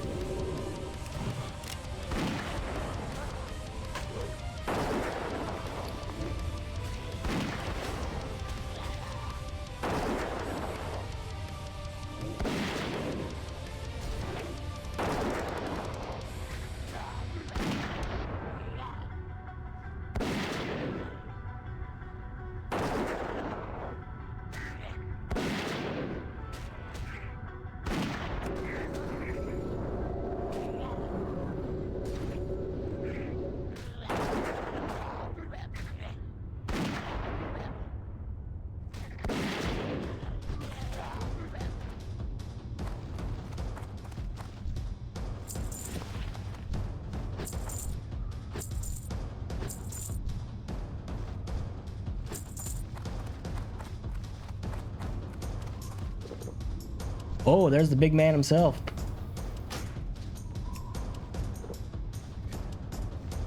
He comes back this way, right?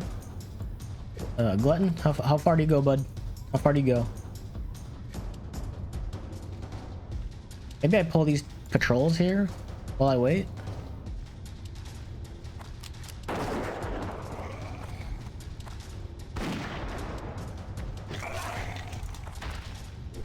Surely he walks back soon, right?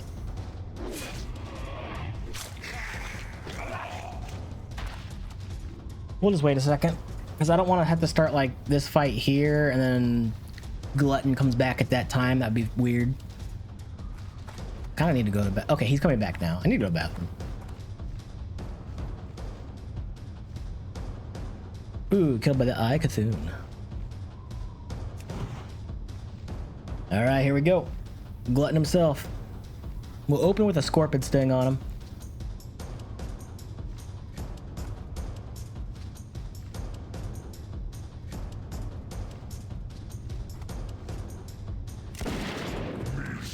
He's a mute.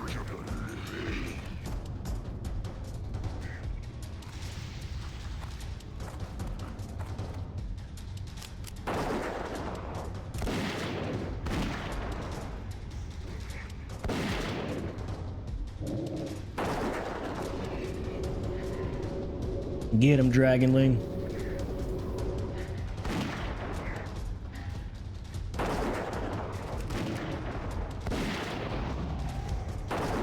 Yeah, take that, mini Glutton.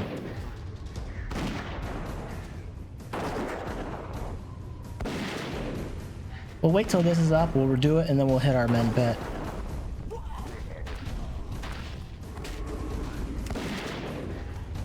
One more bullet, and then we'll do it. That was really scary. He runs so fast.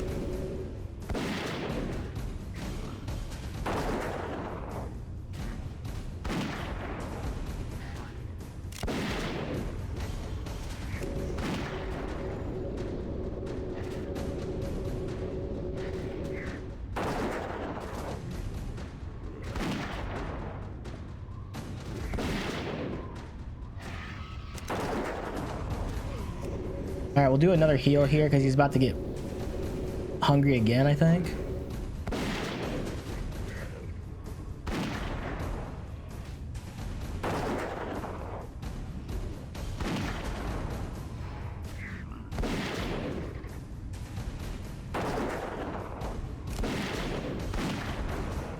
Alright, we'll just DPS it down.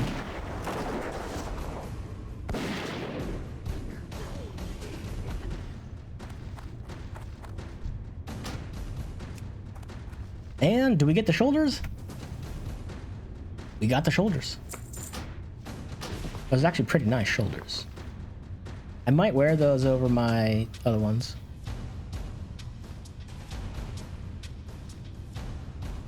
I think I like them better than my barrelin pads too. So we'll swatch those. We'll sell these barrelin pads, I think. Yeah, these flesh hides are pretty nice. But do I wear them now is the question. I don't know. Oh, now we switch our trinkets once more. Let's actually put the chicken on right now. Yeah.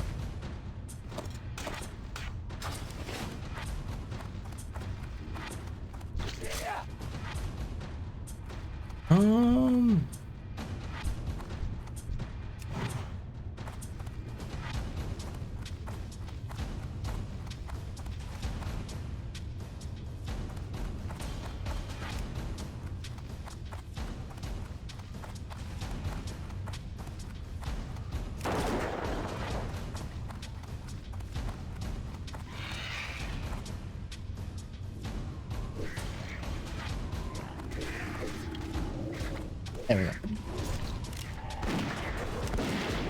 I did not regen my mana. Oops.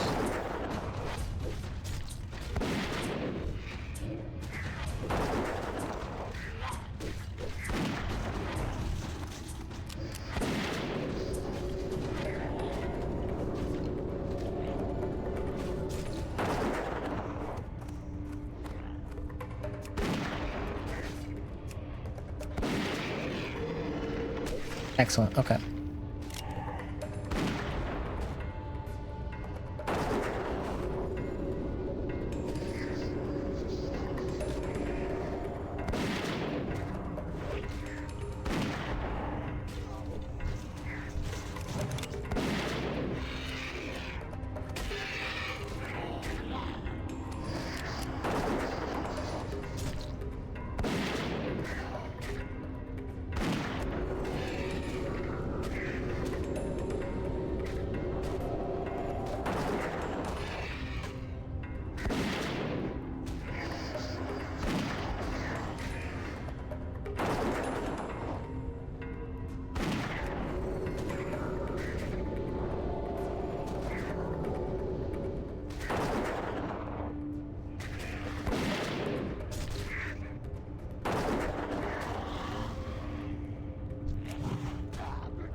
That Serpent's thing do be kind of nasty though. 67 damage when it's only doing 58.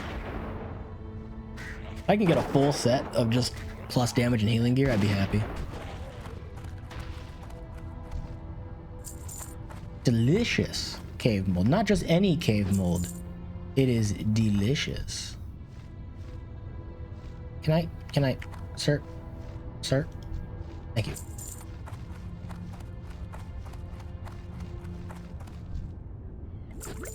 We'll drink this while we wait for those guys to run back here.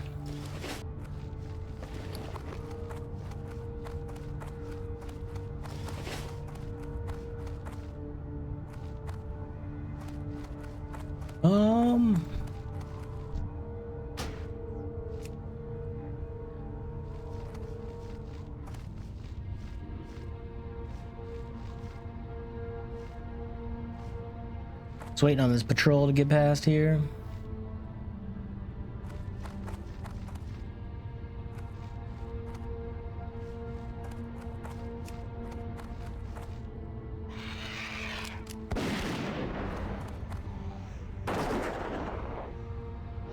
Kind of weird pathing that guy had.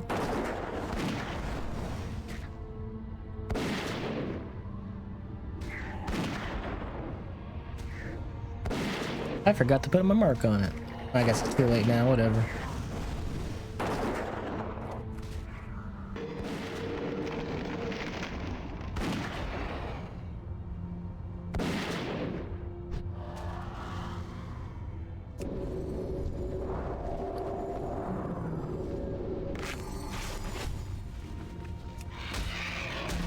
Oh, I was trying to be cheeky.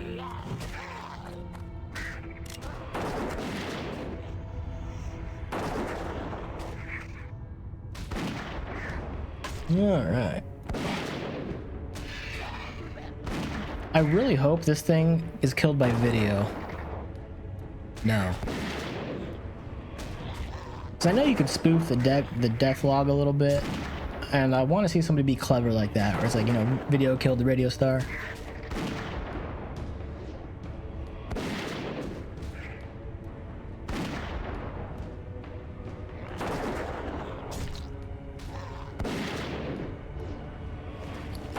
Plenty of ammo left.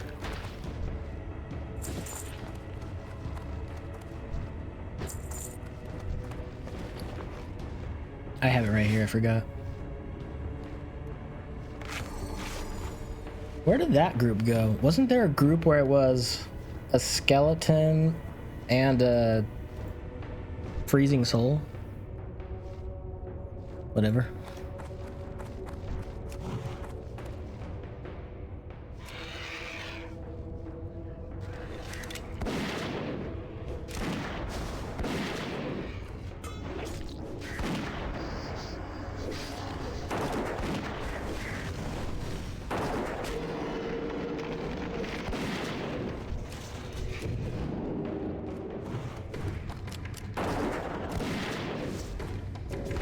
I need to get this heal fully channeled before this thing pops out and maybe hits me by accident. Okay, we're good. I wanted to shoot one more time, but I didn't get it off.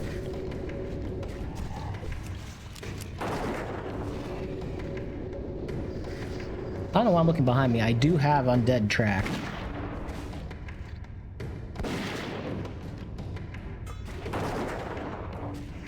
We'll wait a bit. Alright, we'll heal now.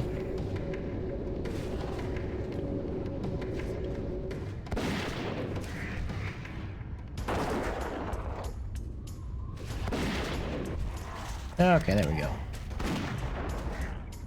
One more shot, and now we'll heal.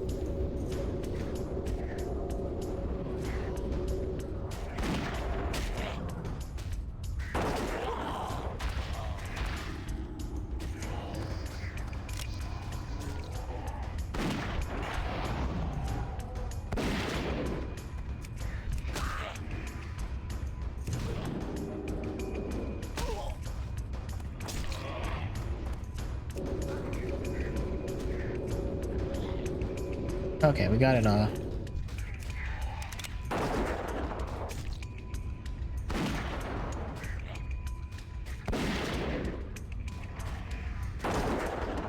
We'll kill this before we heal.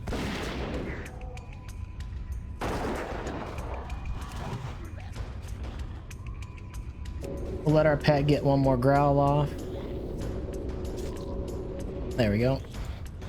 Now we'll start attacking it.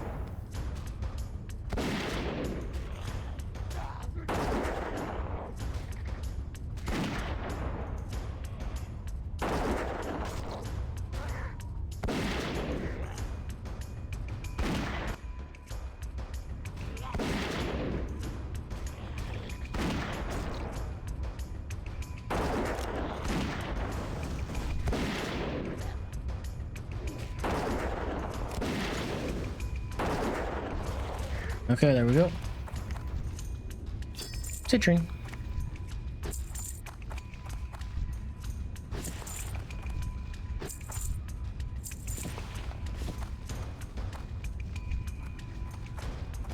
I don't think I need to worry about these. I can just sit down and drink. Yeah, they're not gonna bother me anyway. Okay. Okay, which one of these do we want to take out first?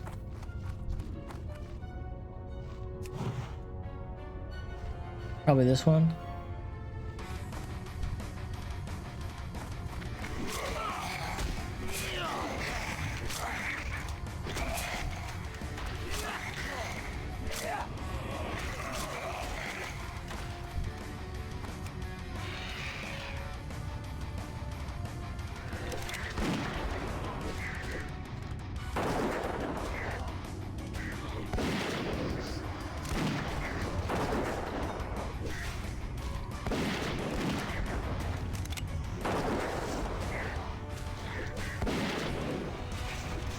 Okay, we'll give it a heal and then we'll attack.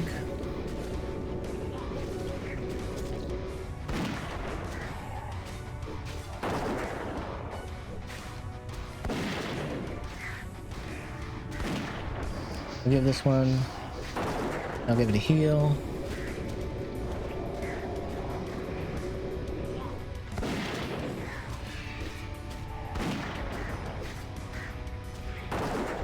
Now we'll attack this.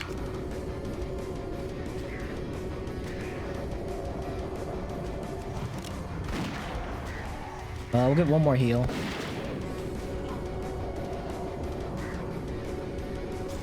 I don't know why I keep looking behind me. I literally can just look up here. Habits are hard to break, man.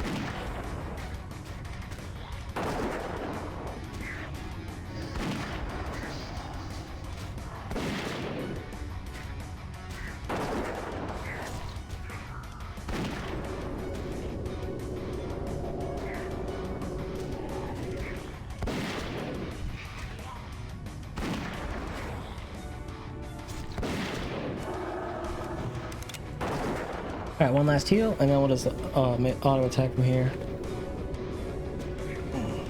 I need to like blink more. I'm not blinking. I actually need to use the restroom after this. I gotta pee.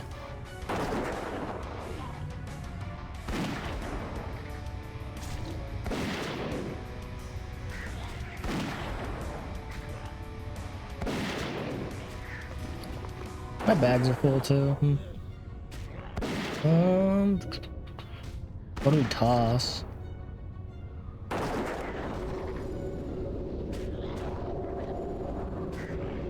I just toss these. Toss these.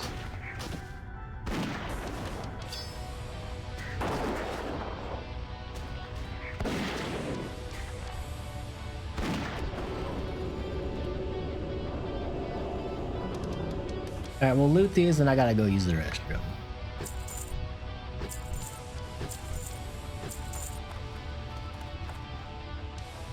Okay. I don't know how this is gonna taste. It's backwards, I realize that. And it's huckleberry.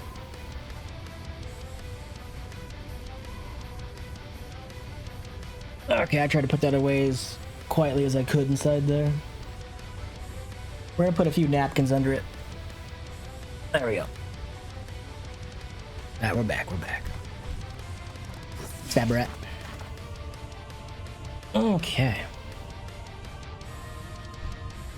Some more warriors.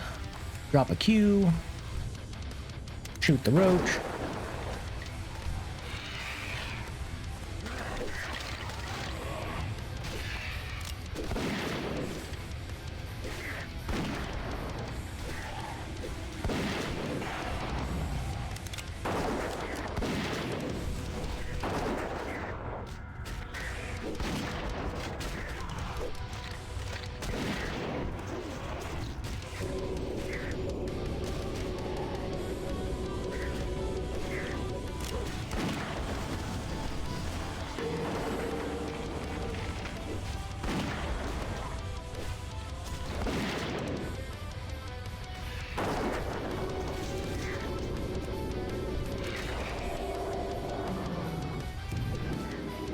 There we go.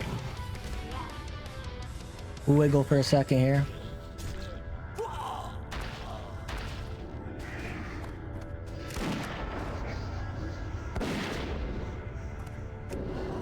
Okay, we'll just have to put our pet on this.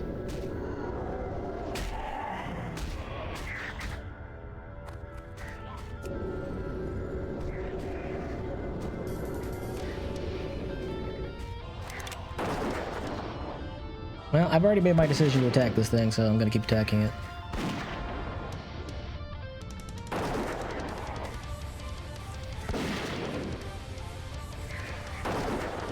In case anybody was wondering, this is non-alcoholic. It's a soda, I think.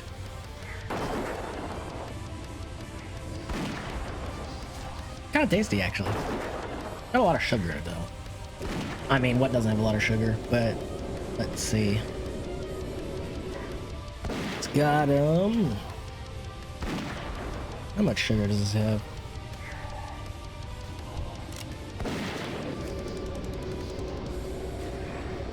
$43. So less than like a Mountain Dew, but still a lot. I should have enough water to finish this place out.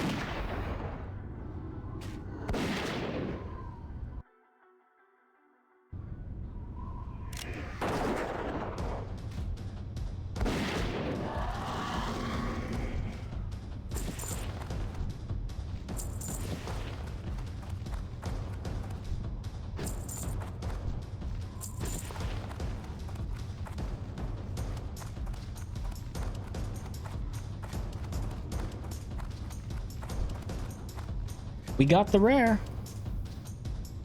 He has a mind control. Hi. Now, the question is, can I pull the stuff separately from him? Because he's kind of chunky.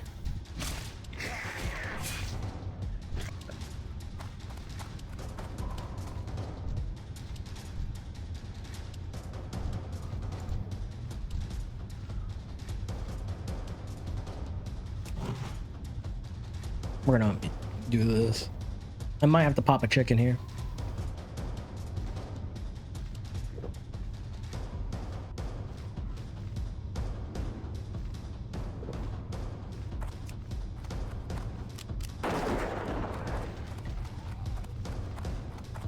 Oh, thank goodness he does not get pulled with the rest of them.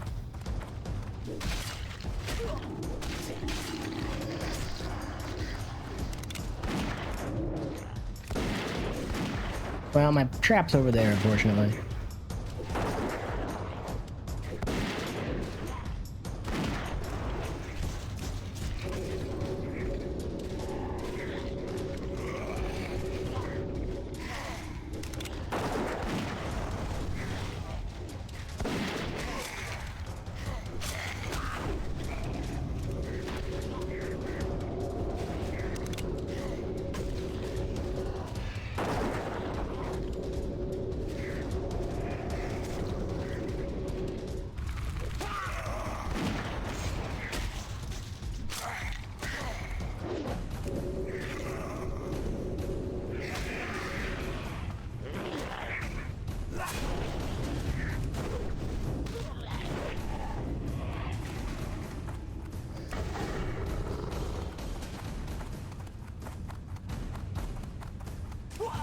Okay, not resisted, we're good.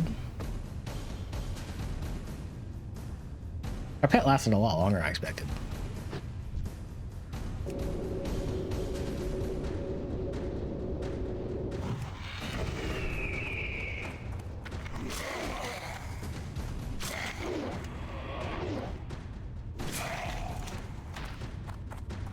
We'll take this, one of these. I should have fed my pet before I did this. That's my mistake.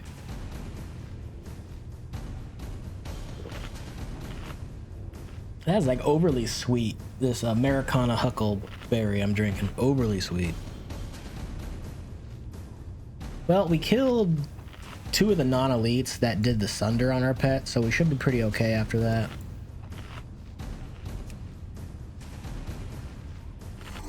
There we go.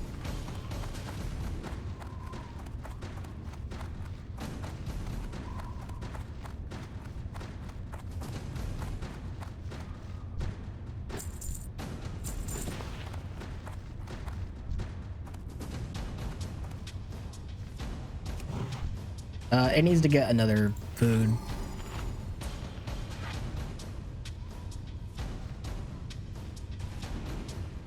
So we have to wait for this to finish here.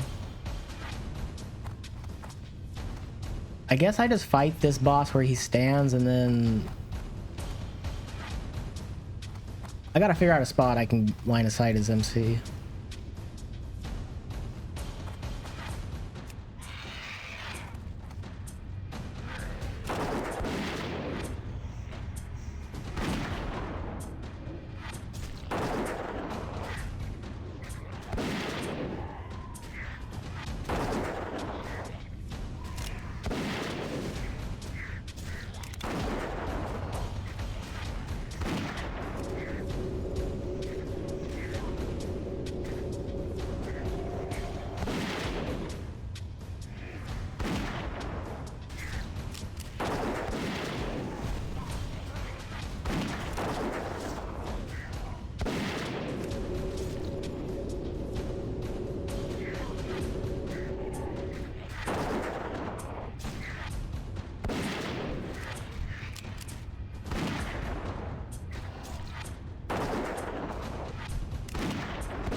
So I think my guild's a bit cute in regards to the ranks.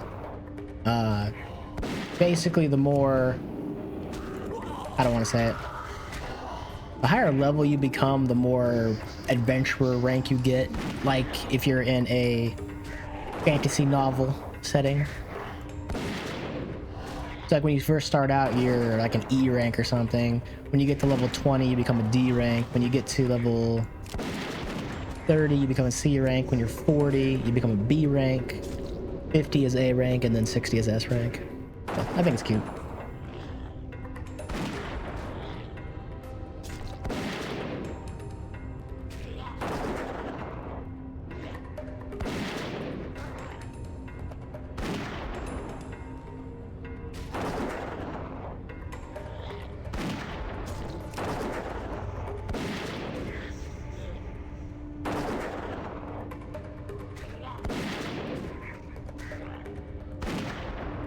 How far is Dominate Mind?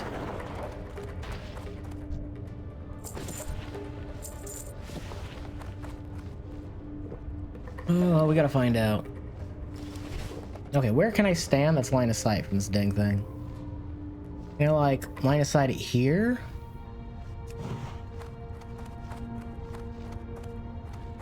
I think I need to, like, take it back here.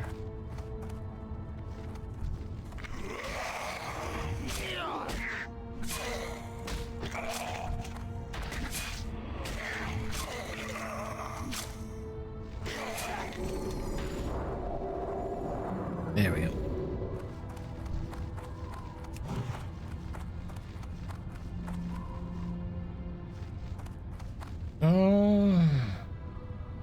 Let's try this out instead.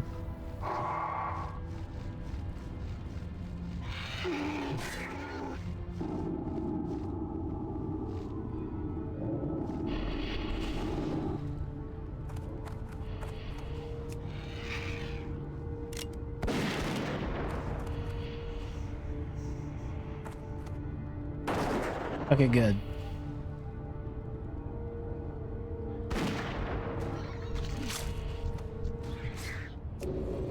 Okay, I think we're in a good spot here.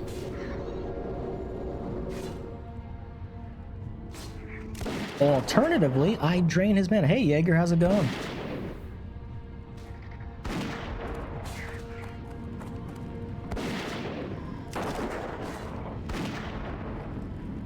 Let's just drain his mana.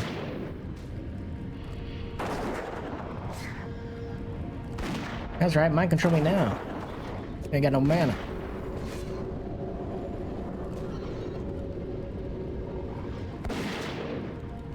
Yep. Today on today's menu, Jaeger, is Razorfen Downs at level 45. I started at 44 in here.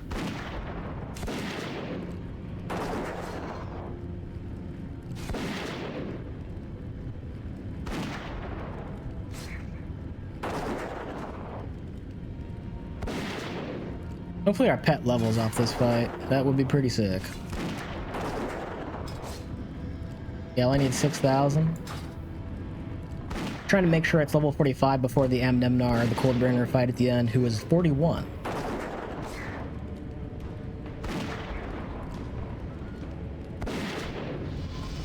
Excellent.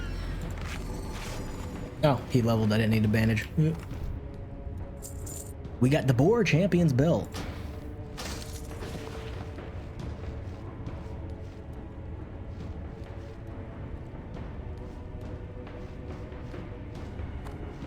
All right, next up are the Centurions.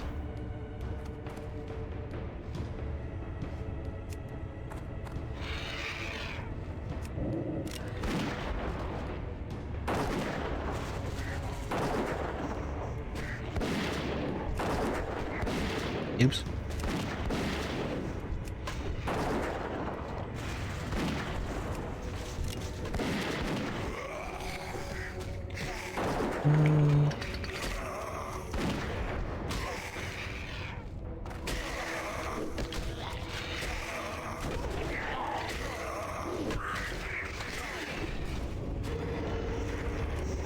Okay, we need to heal.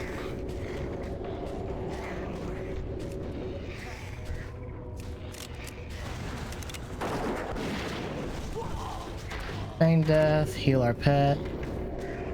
Drop to the freezing spirit, I think.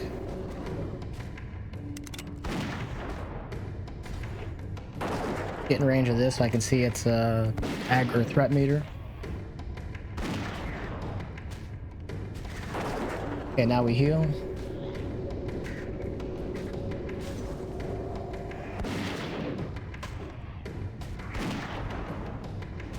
Oh yeah, now our pet is leveled up. We can... Frost resistance rank 3, baby. Heck yeah. Needed for the fight that's coming up here. There are so many groups left to kill before I get there. I kinda wanna kill this before I heal. There we go. Perfect.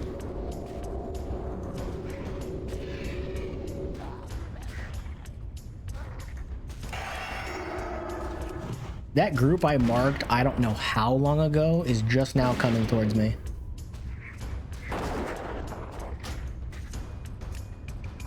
Aw. I think I pull this over here, actually, then.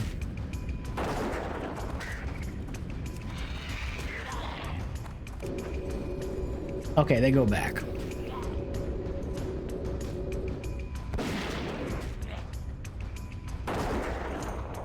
Oh yeah, we're coming for them. So what's the difference in these ranks? Is it 50 to 90?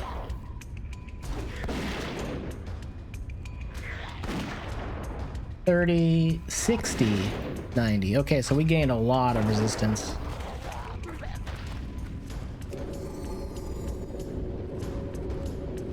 Alright, that should be good enough. Okie dokie. Let's loot these things. We have so much silk. What can I toss out of my bags? Let's get rid of this thick spider silk instead. Whatever. We don't care about the spider silk. Maybe I do care about the spider silk and it's like expensive. Where did these guys down there come from? I'm scared.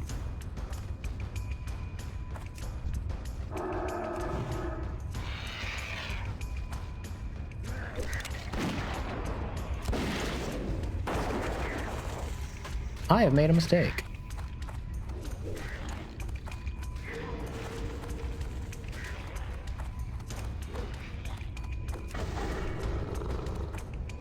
I did not realize that patrol ran to that spot.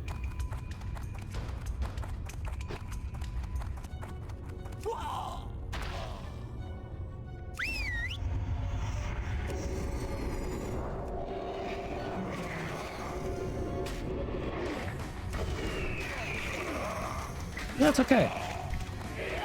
Because we can simply despawn our pet.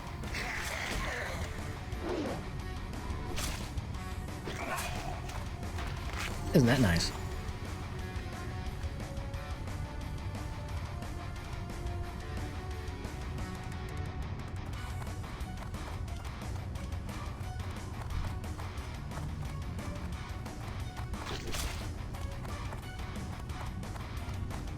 Let's try that again with a little less mess up, huh? Okay, now they're patrolling back. I should be okay to fight where they stand.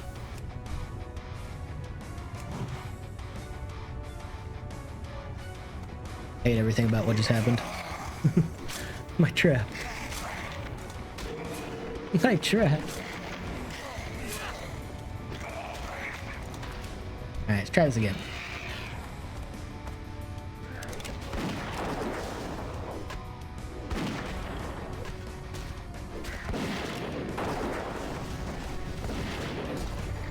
I'm getting cleaved all the way over here. It's crazy.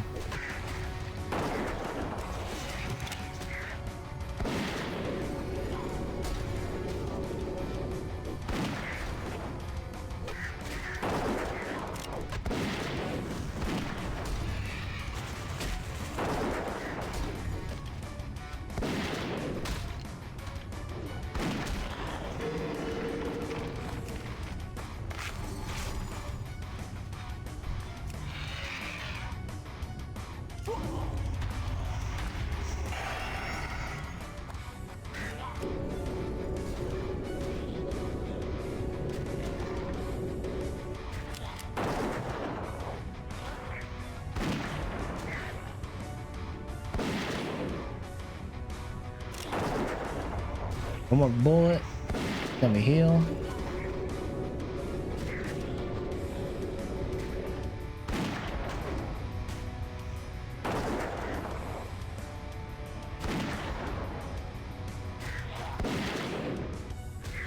We'll throw another heal.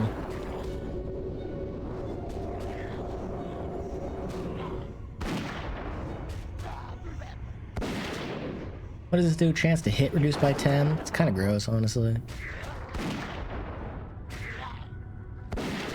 Alright, now this one next. We'll give it a heal.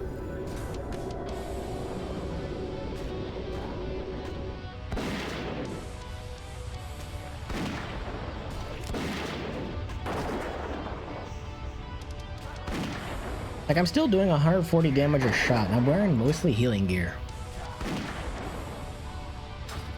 Hunter's Facility. I may not be doing the most stellar damage, but I feel it's pretty solid.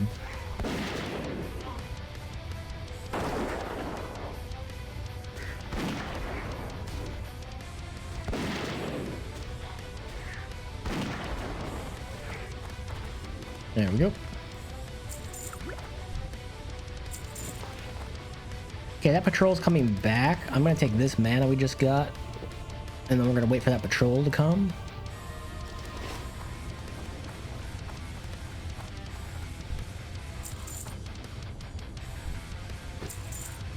Alright, we gotta wait on that patrol to come around here. It's kind of annoying. I guess we just throw this here. Whoever gets trapped, gets trapped.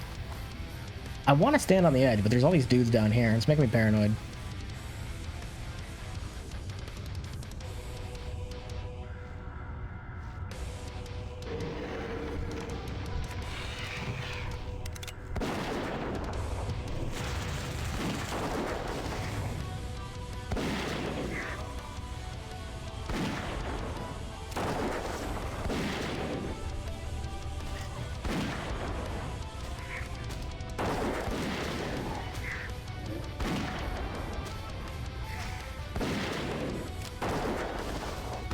Didn't summon him once. I'm okay with that.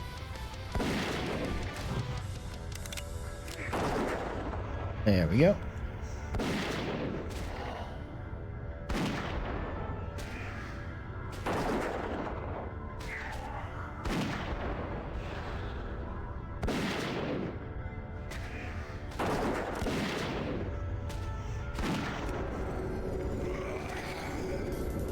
That's kind of annoying.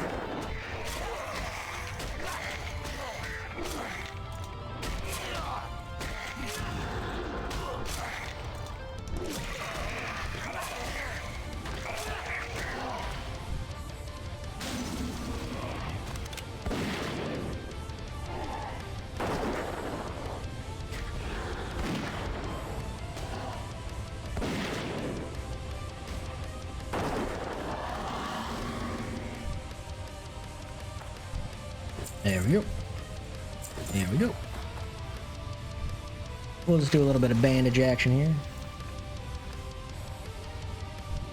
I made these, I might as well use them, even though they're worth like 44 silver.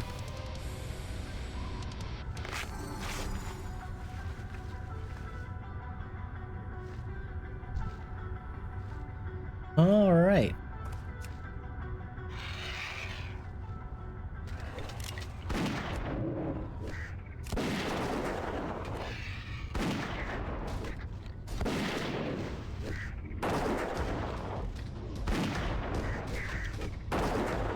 I want to kill this one.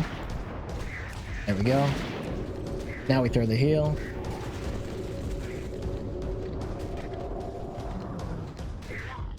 Oh, I did not. I thought I clicked this. Or it's on my mouse, but I thought I clicked it.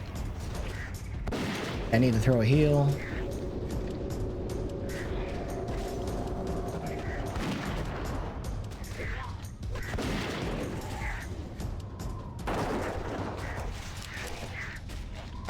There we go. Okay, we should be okay from here.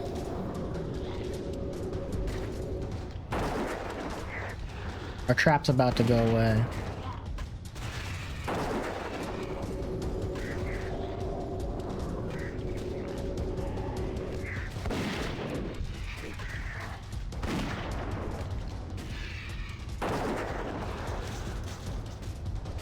I need to turn this off for a second to attack the ghoul. We want this to go off twice before we turn it back on. And we're going to switch target to the freezing spirit. Okay, now we go back to the freezing spirit. We start DPSing it down. I'm just going to drink this little baby mana potion. Get out of my inventory. So we can throw like this up here.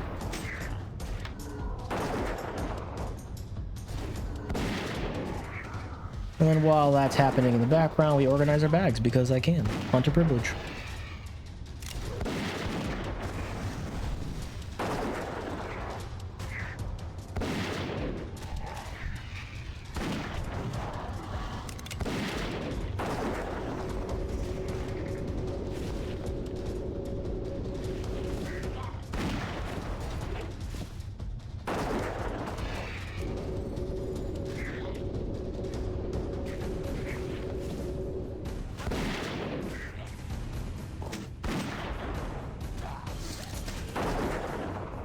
I'll put the mage weave up here because I'm not getting rid of the mage weave.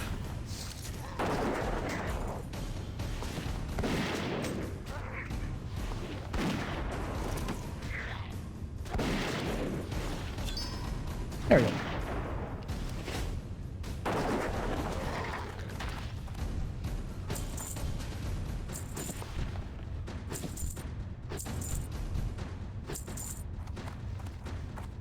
We should take a drink here while we have the chance, and I'll take another one of these clamlet surprises. At least now we could buy the better water, which matches my mana a bit more than these 1992s.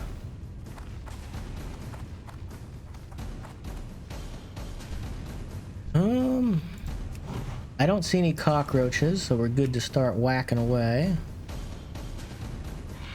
I think we save our chicken now.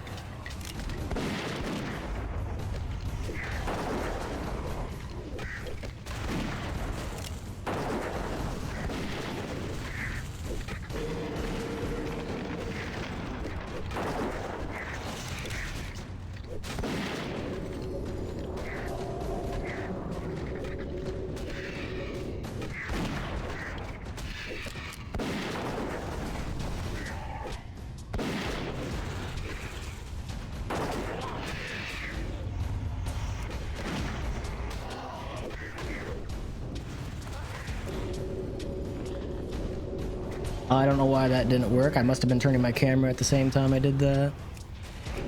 Okay.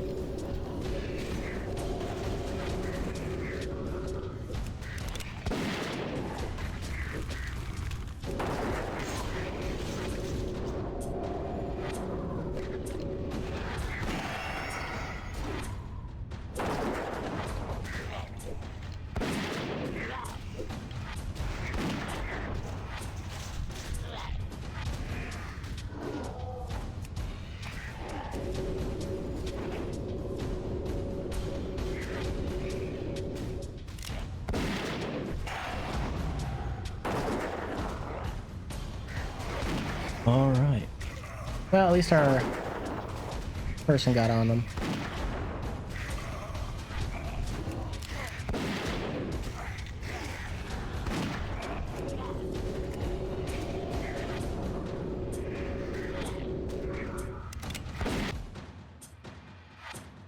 Is that the song making that noise?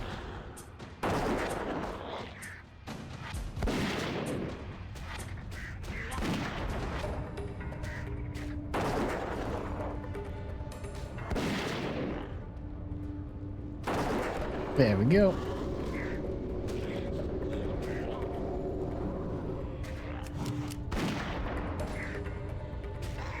There. Okay. Only a few more groups left. About 4 groups left. We'll be there. Excellent.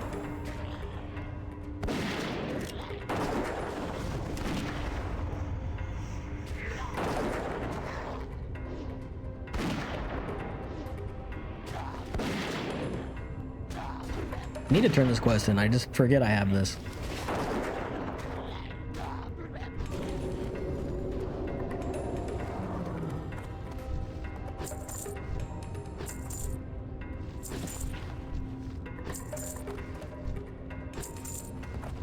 Stabby. Stabby.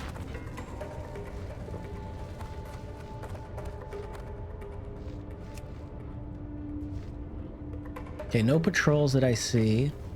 Bird can go and attack that.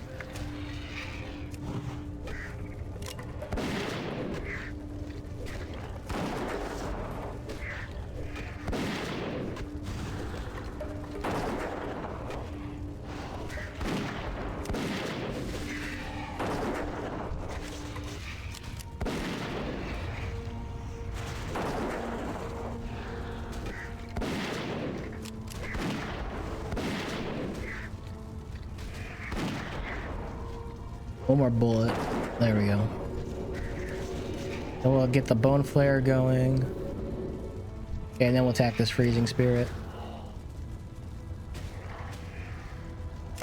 Okay, we got the growl off. Now we can continue. Hit our pet with the heal here. Trap's gonna go away in just a second. Yeah, it went away before they got there. I think I missed too, but that's fine.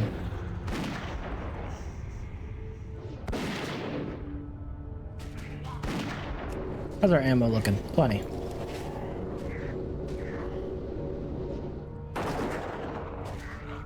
I actually bought this earlier today.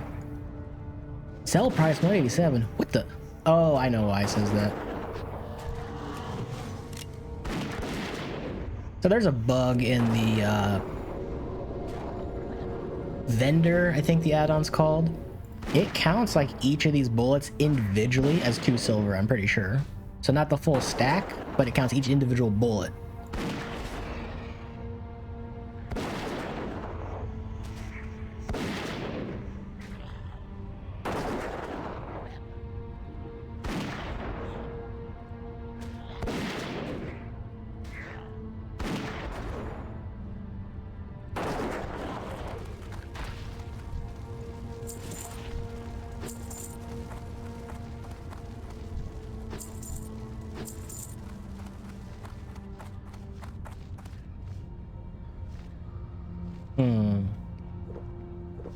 So just this guy's the threat. Okay, we'll just take him out, lickety split, and then we'll kill these guys afterwards.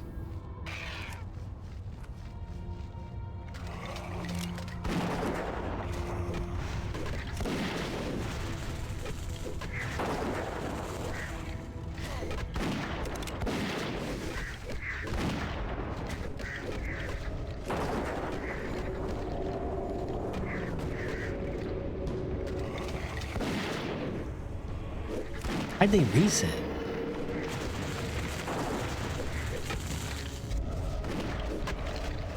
That was weird.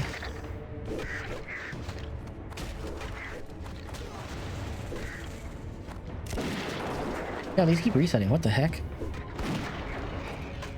Why? What's going on?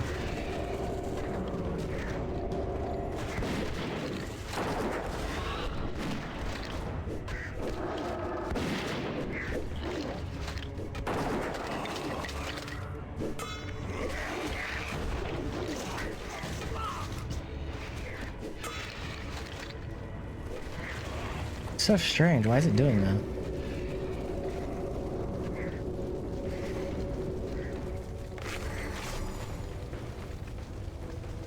Why does it keep... what?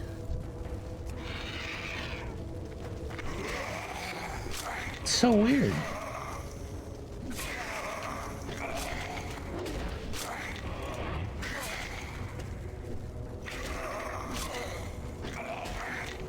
I mean, I guess I don't need the mana up for this because it's non-elites, but they keep resetting and I don't know why.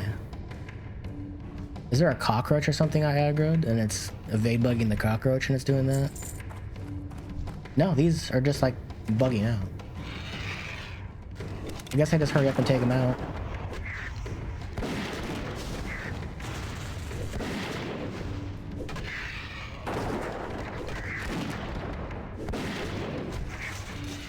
Yeah, we'll just hurry and kill this group then.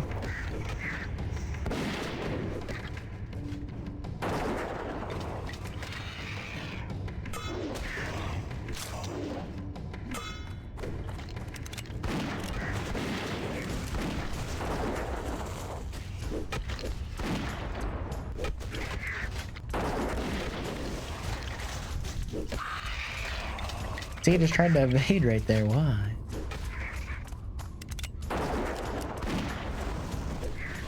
Blizzard, fix your game. We've had 20 years. Okay, that should do it. Oh, I want to pick that up.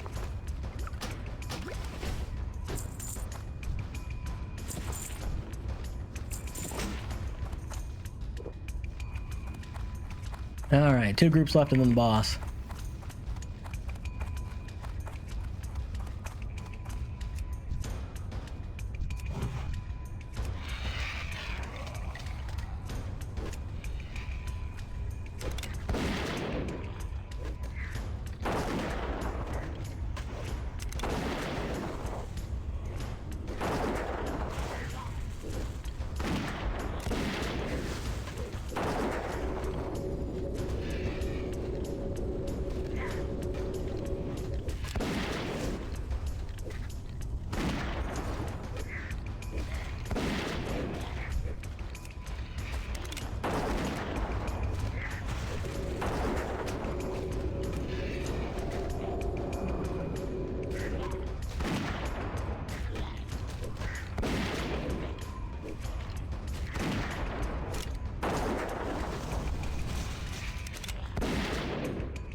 Alrighty. I think we'll finish this one off before we heal.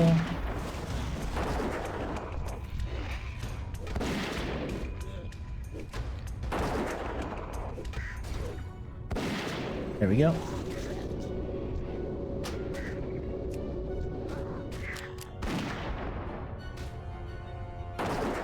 Little guys are kind of annoying, so we'll mark them.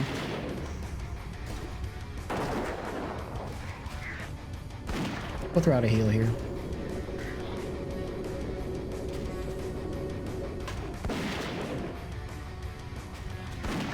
Okay, do those run all the way to me? Let's find out.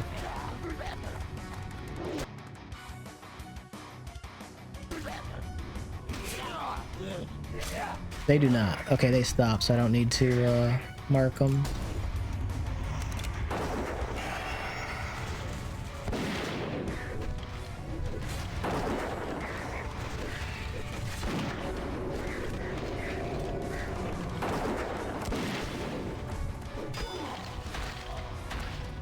It was that cockroach.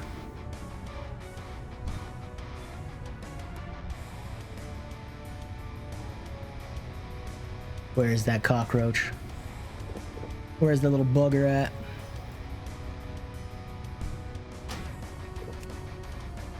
This thing right here.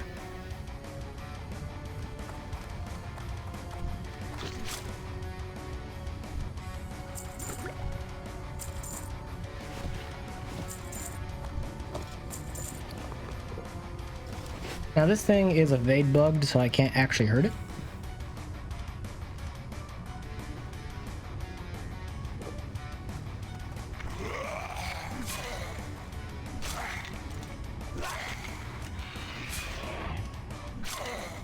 I mean, as long as I stay on top of it, it should be fine to kill.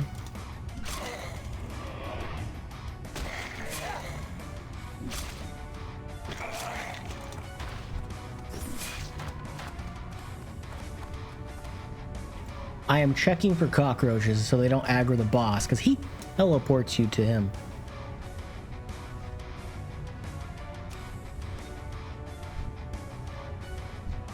Do we kill the summoner first? I think we do.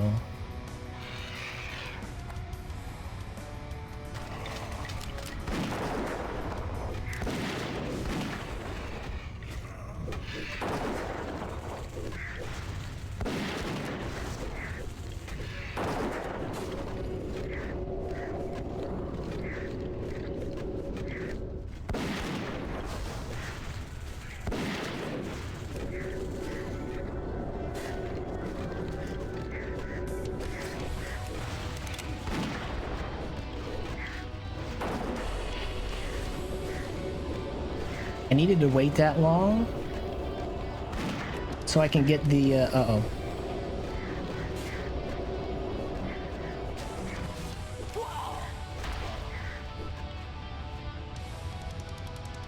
Okay, we killed the important one, the summoner.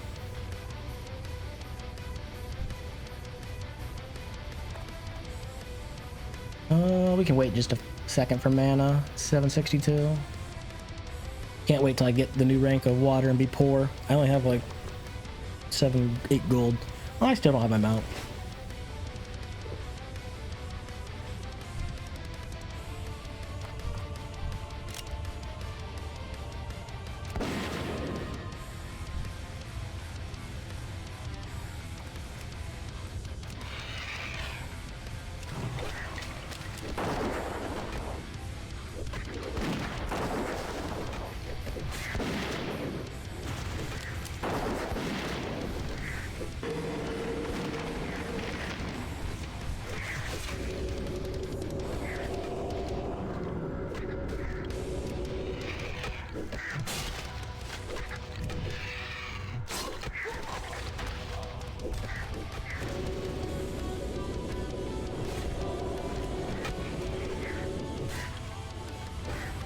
Why did I just get attacked there? I saw that.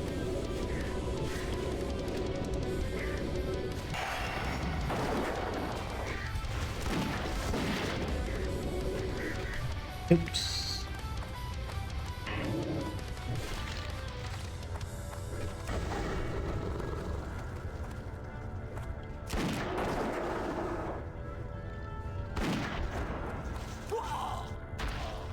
Well, that was an oopsie doodle.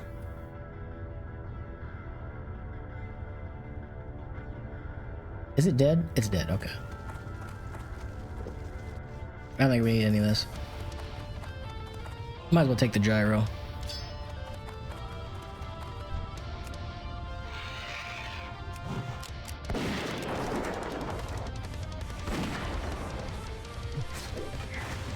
Oh, almost had it for the trap.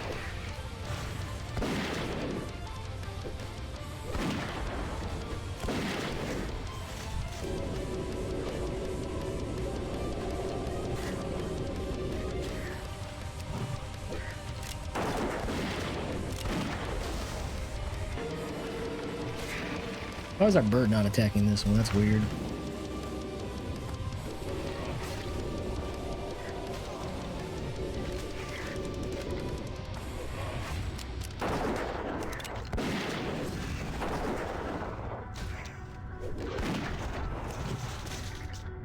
This Splinterbone Captain has been the hardest mob to kill so far. Or the group I failed on the most.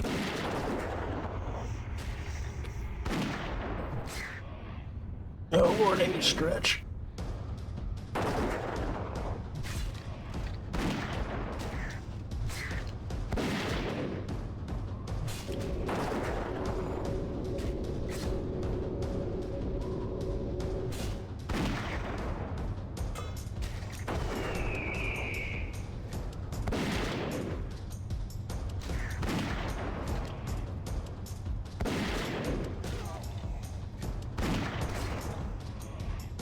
All right, the last boss is going to be a tiny bit awkward. I might need to use baby men pets just to break the freeze.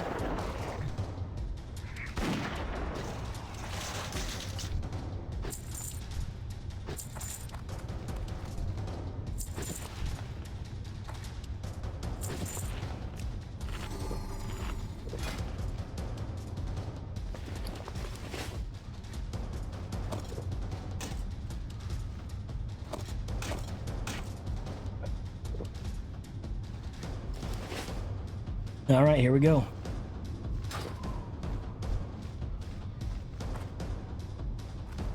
We need to attack from this side because I don't think you can get kicked up the hill.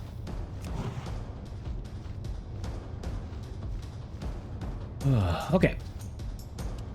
Go, bird, go. We'll never leave this place.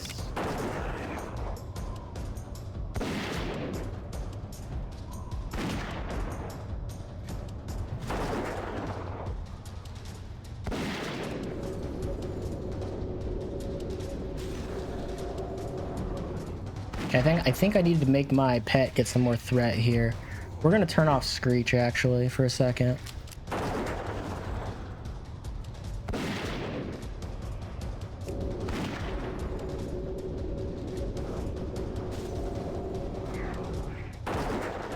I am the hand of the Lich King.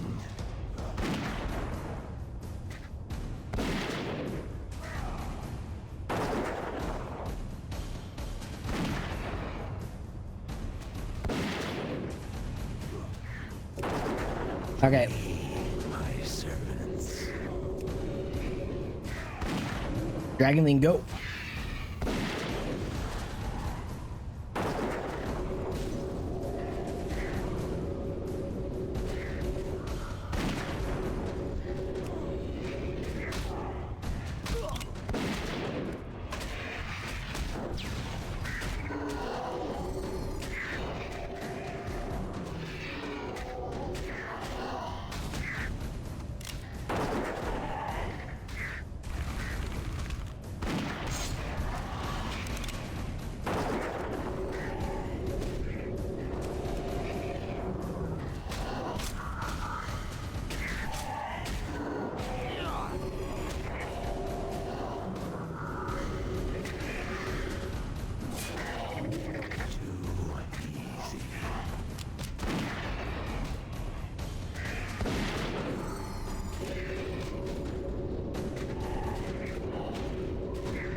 I feel like we heal once more and then we bandage ourselves.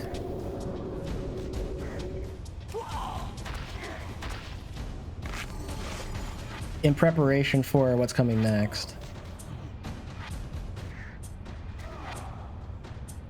Okay, I think we chill for a second.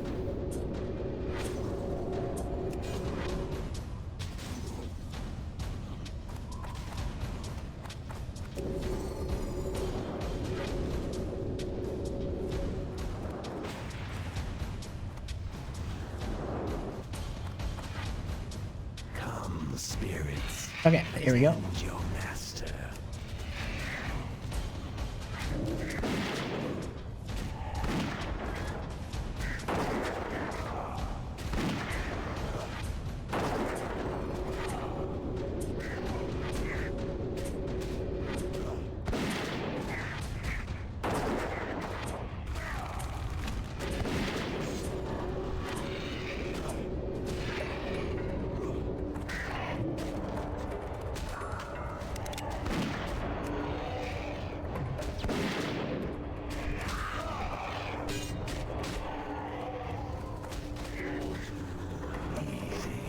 That's not good.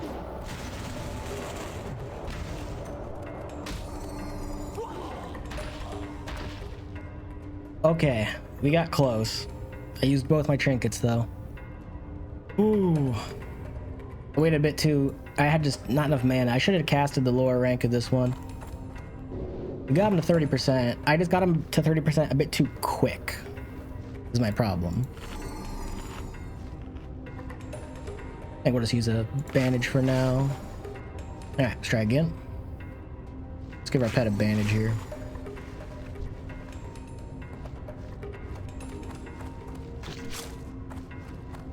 Okay, pop that on him. Come up here.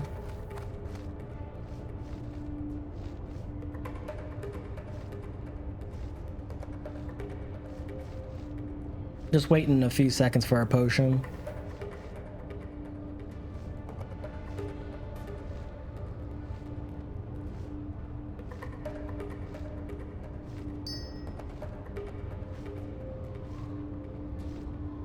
Alright, we should be good to go now.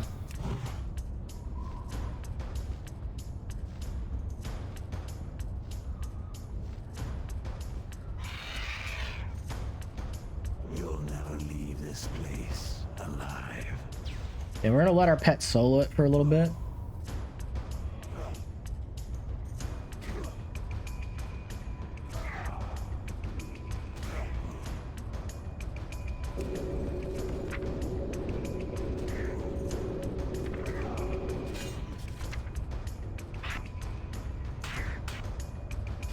Yeah, we'll just let our pet do its thing for a bit.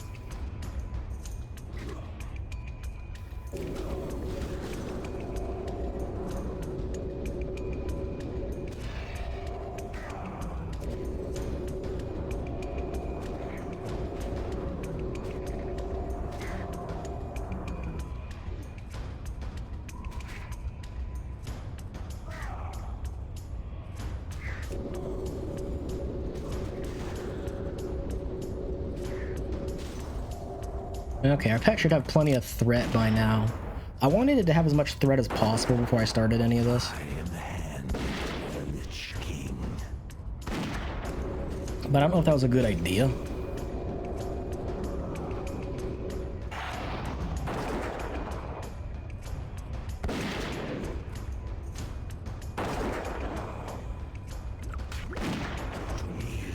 My servant.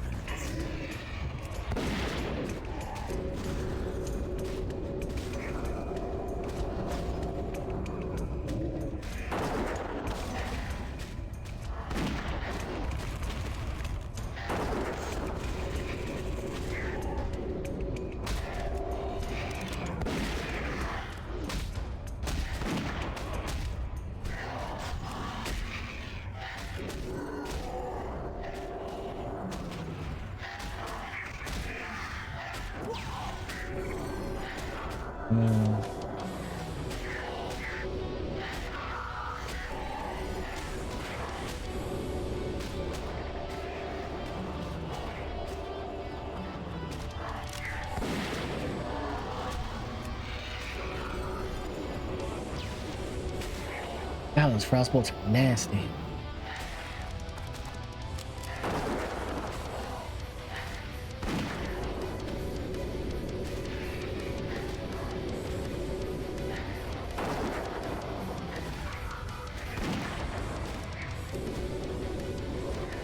Ah, I got lucky on that.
Almost got our potion back up.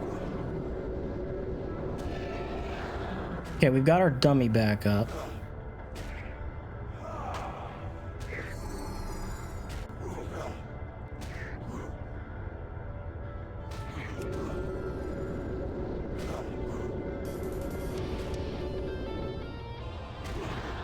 I think we just slowly. Like, I think we just pet passive here, actually.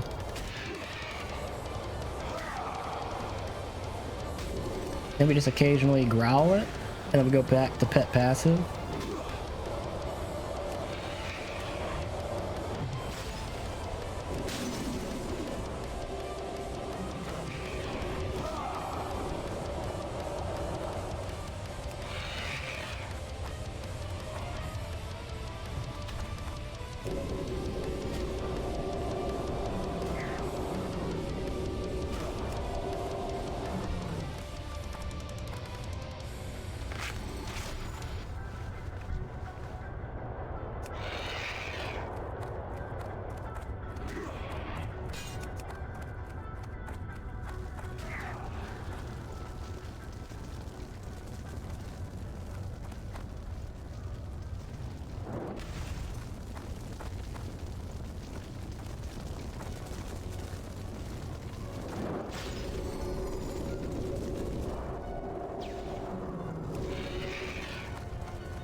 He's a tall boy, ain't he?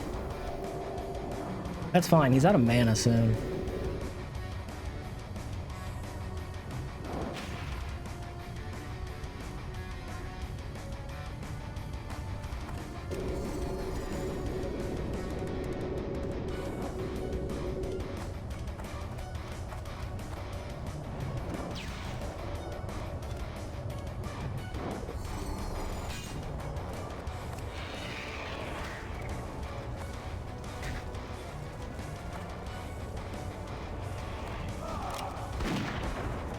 Okay.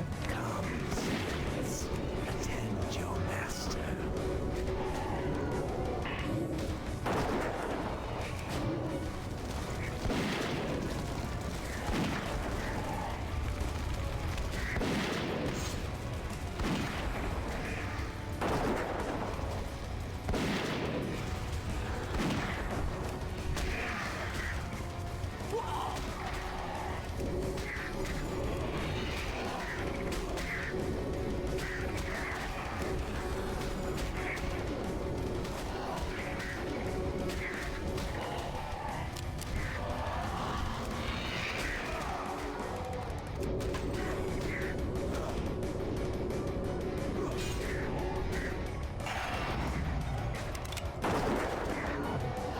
We resisted the spell. Nice. I needed that. That was huge.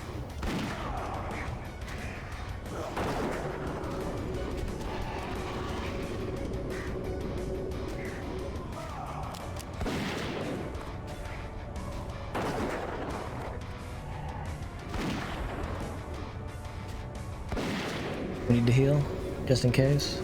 That's getting kind of low.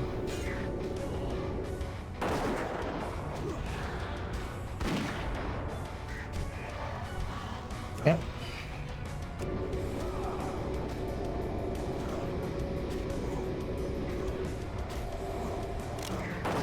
I don't believe he summons any more ads after this. We should be able to heal once more before this comes up cooldown. I can't afford to use Hunter's Mark. It's too mana expensive right now.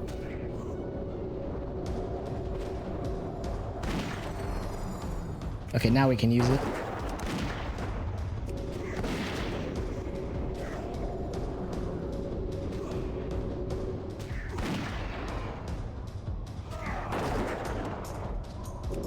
Just to be safe. Never know.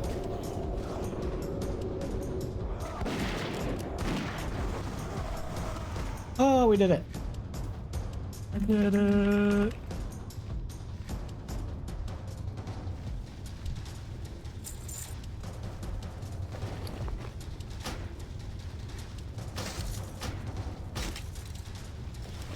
Oh, lordy.